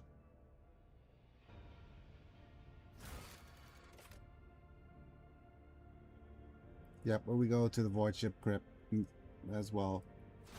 Yeah, this is just in case we go heretical. We haven't quite decided yet which path we're gonna go. I heard that heretical is the funnest path out of all this. So we can do that. But I also hear that the iconoclast path is probably the one that gives us the Gene Stealers often have a Mad Max look about them because they often scrounge their weaponry together from scrap and tools. Money to be made. Yep. And I don't know if we have enough time. I don't think we have enough time. Ah, Shireen, what fabulous places you take us to. Abandoned ships, foul-smelling back streets, and now a filthy compartment where anyone is welcome to get themselves killed by a conductive charge. I, for one, cannot wait until this bold streak passes and the Lord Captain realizes just how comfortable his throne is. Yeah. Thank you, buddy. Alright, I think that's going to be it for today. Unless, yeah, I think it's going to be there's gotta be a battle at the void ship crypt, I assume. Yeah, there's gonna be a battle. Okay, so they lie in wait for generations, waiting for the right time that their numbers are sufficient to overthrow the planet they have infected. Yep. So I'll spend some time tomorrow. Because what I'm gonna do tomorrow, I'm gonna spend some time editing the orb video if I can. And release what I've come up with, and I think it's going to have to be me lying down for the video. It's not worth having it's too long to wait for me to sit up, so there's that. But that being the case, it's still going to be as well. We'll see in the near future on how we're going to deal with the seating arrangement. Want to support the channel? Check out my social links. Want to support the channel? And also need to deal with Check out my social links. All right, let's go ahead and check the members program then. Thank you, Apilux, Manta, Bruno, Amish Slam, Chris Burton, Lloyd Yelnek, and Alfred Slayer for being members and or followers on Twitch at the time of streaming. Watch vids early, cool badges and emojis. Damn it, Paul Monson. Yep, you just arrived as I was about to leave. But yeah, bye-bye. For those of you guys who actually want to support the channel monetarily, check out I just got here, of course. Yeah, membership program. Yep. Otherwise, don't forget to like the video if you enjoy it, subscribe if you want to see more, click on the bell to get notified for go live, or get turned into a Pokemon finally if you want to support my channel that way. But yep, thanks for being here for no matter how brief it is. But yep, it's me. I'm Biggie, and I will be back not tomorrow. Tomorrow's editing day, and see you guys in a bit. Bye for now. Have a good day, Biggie and all.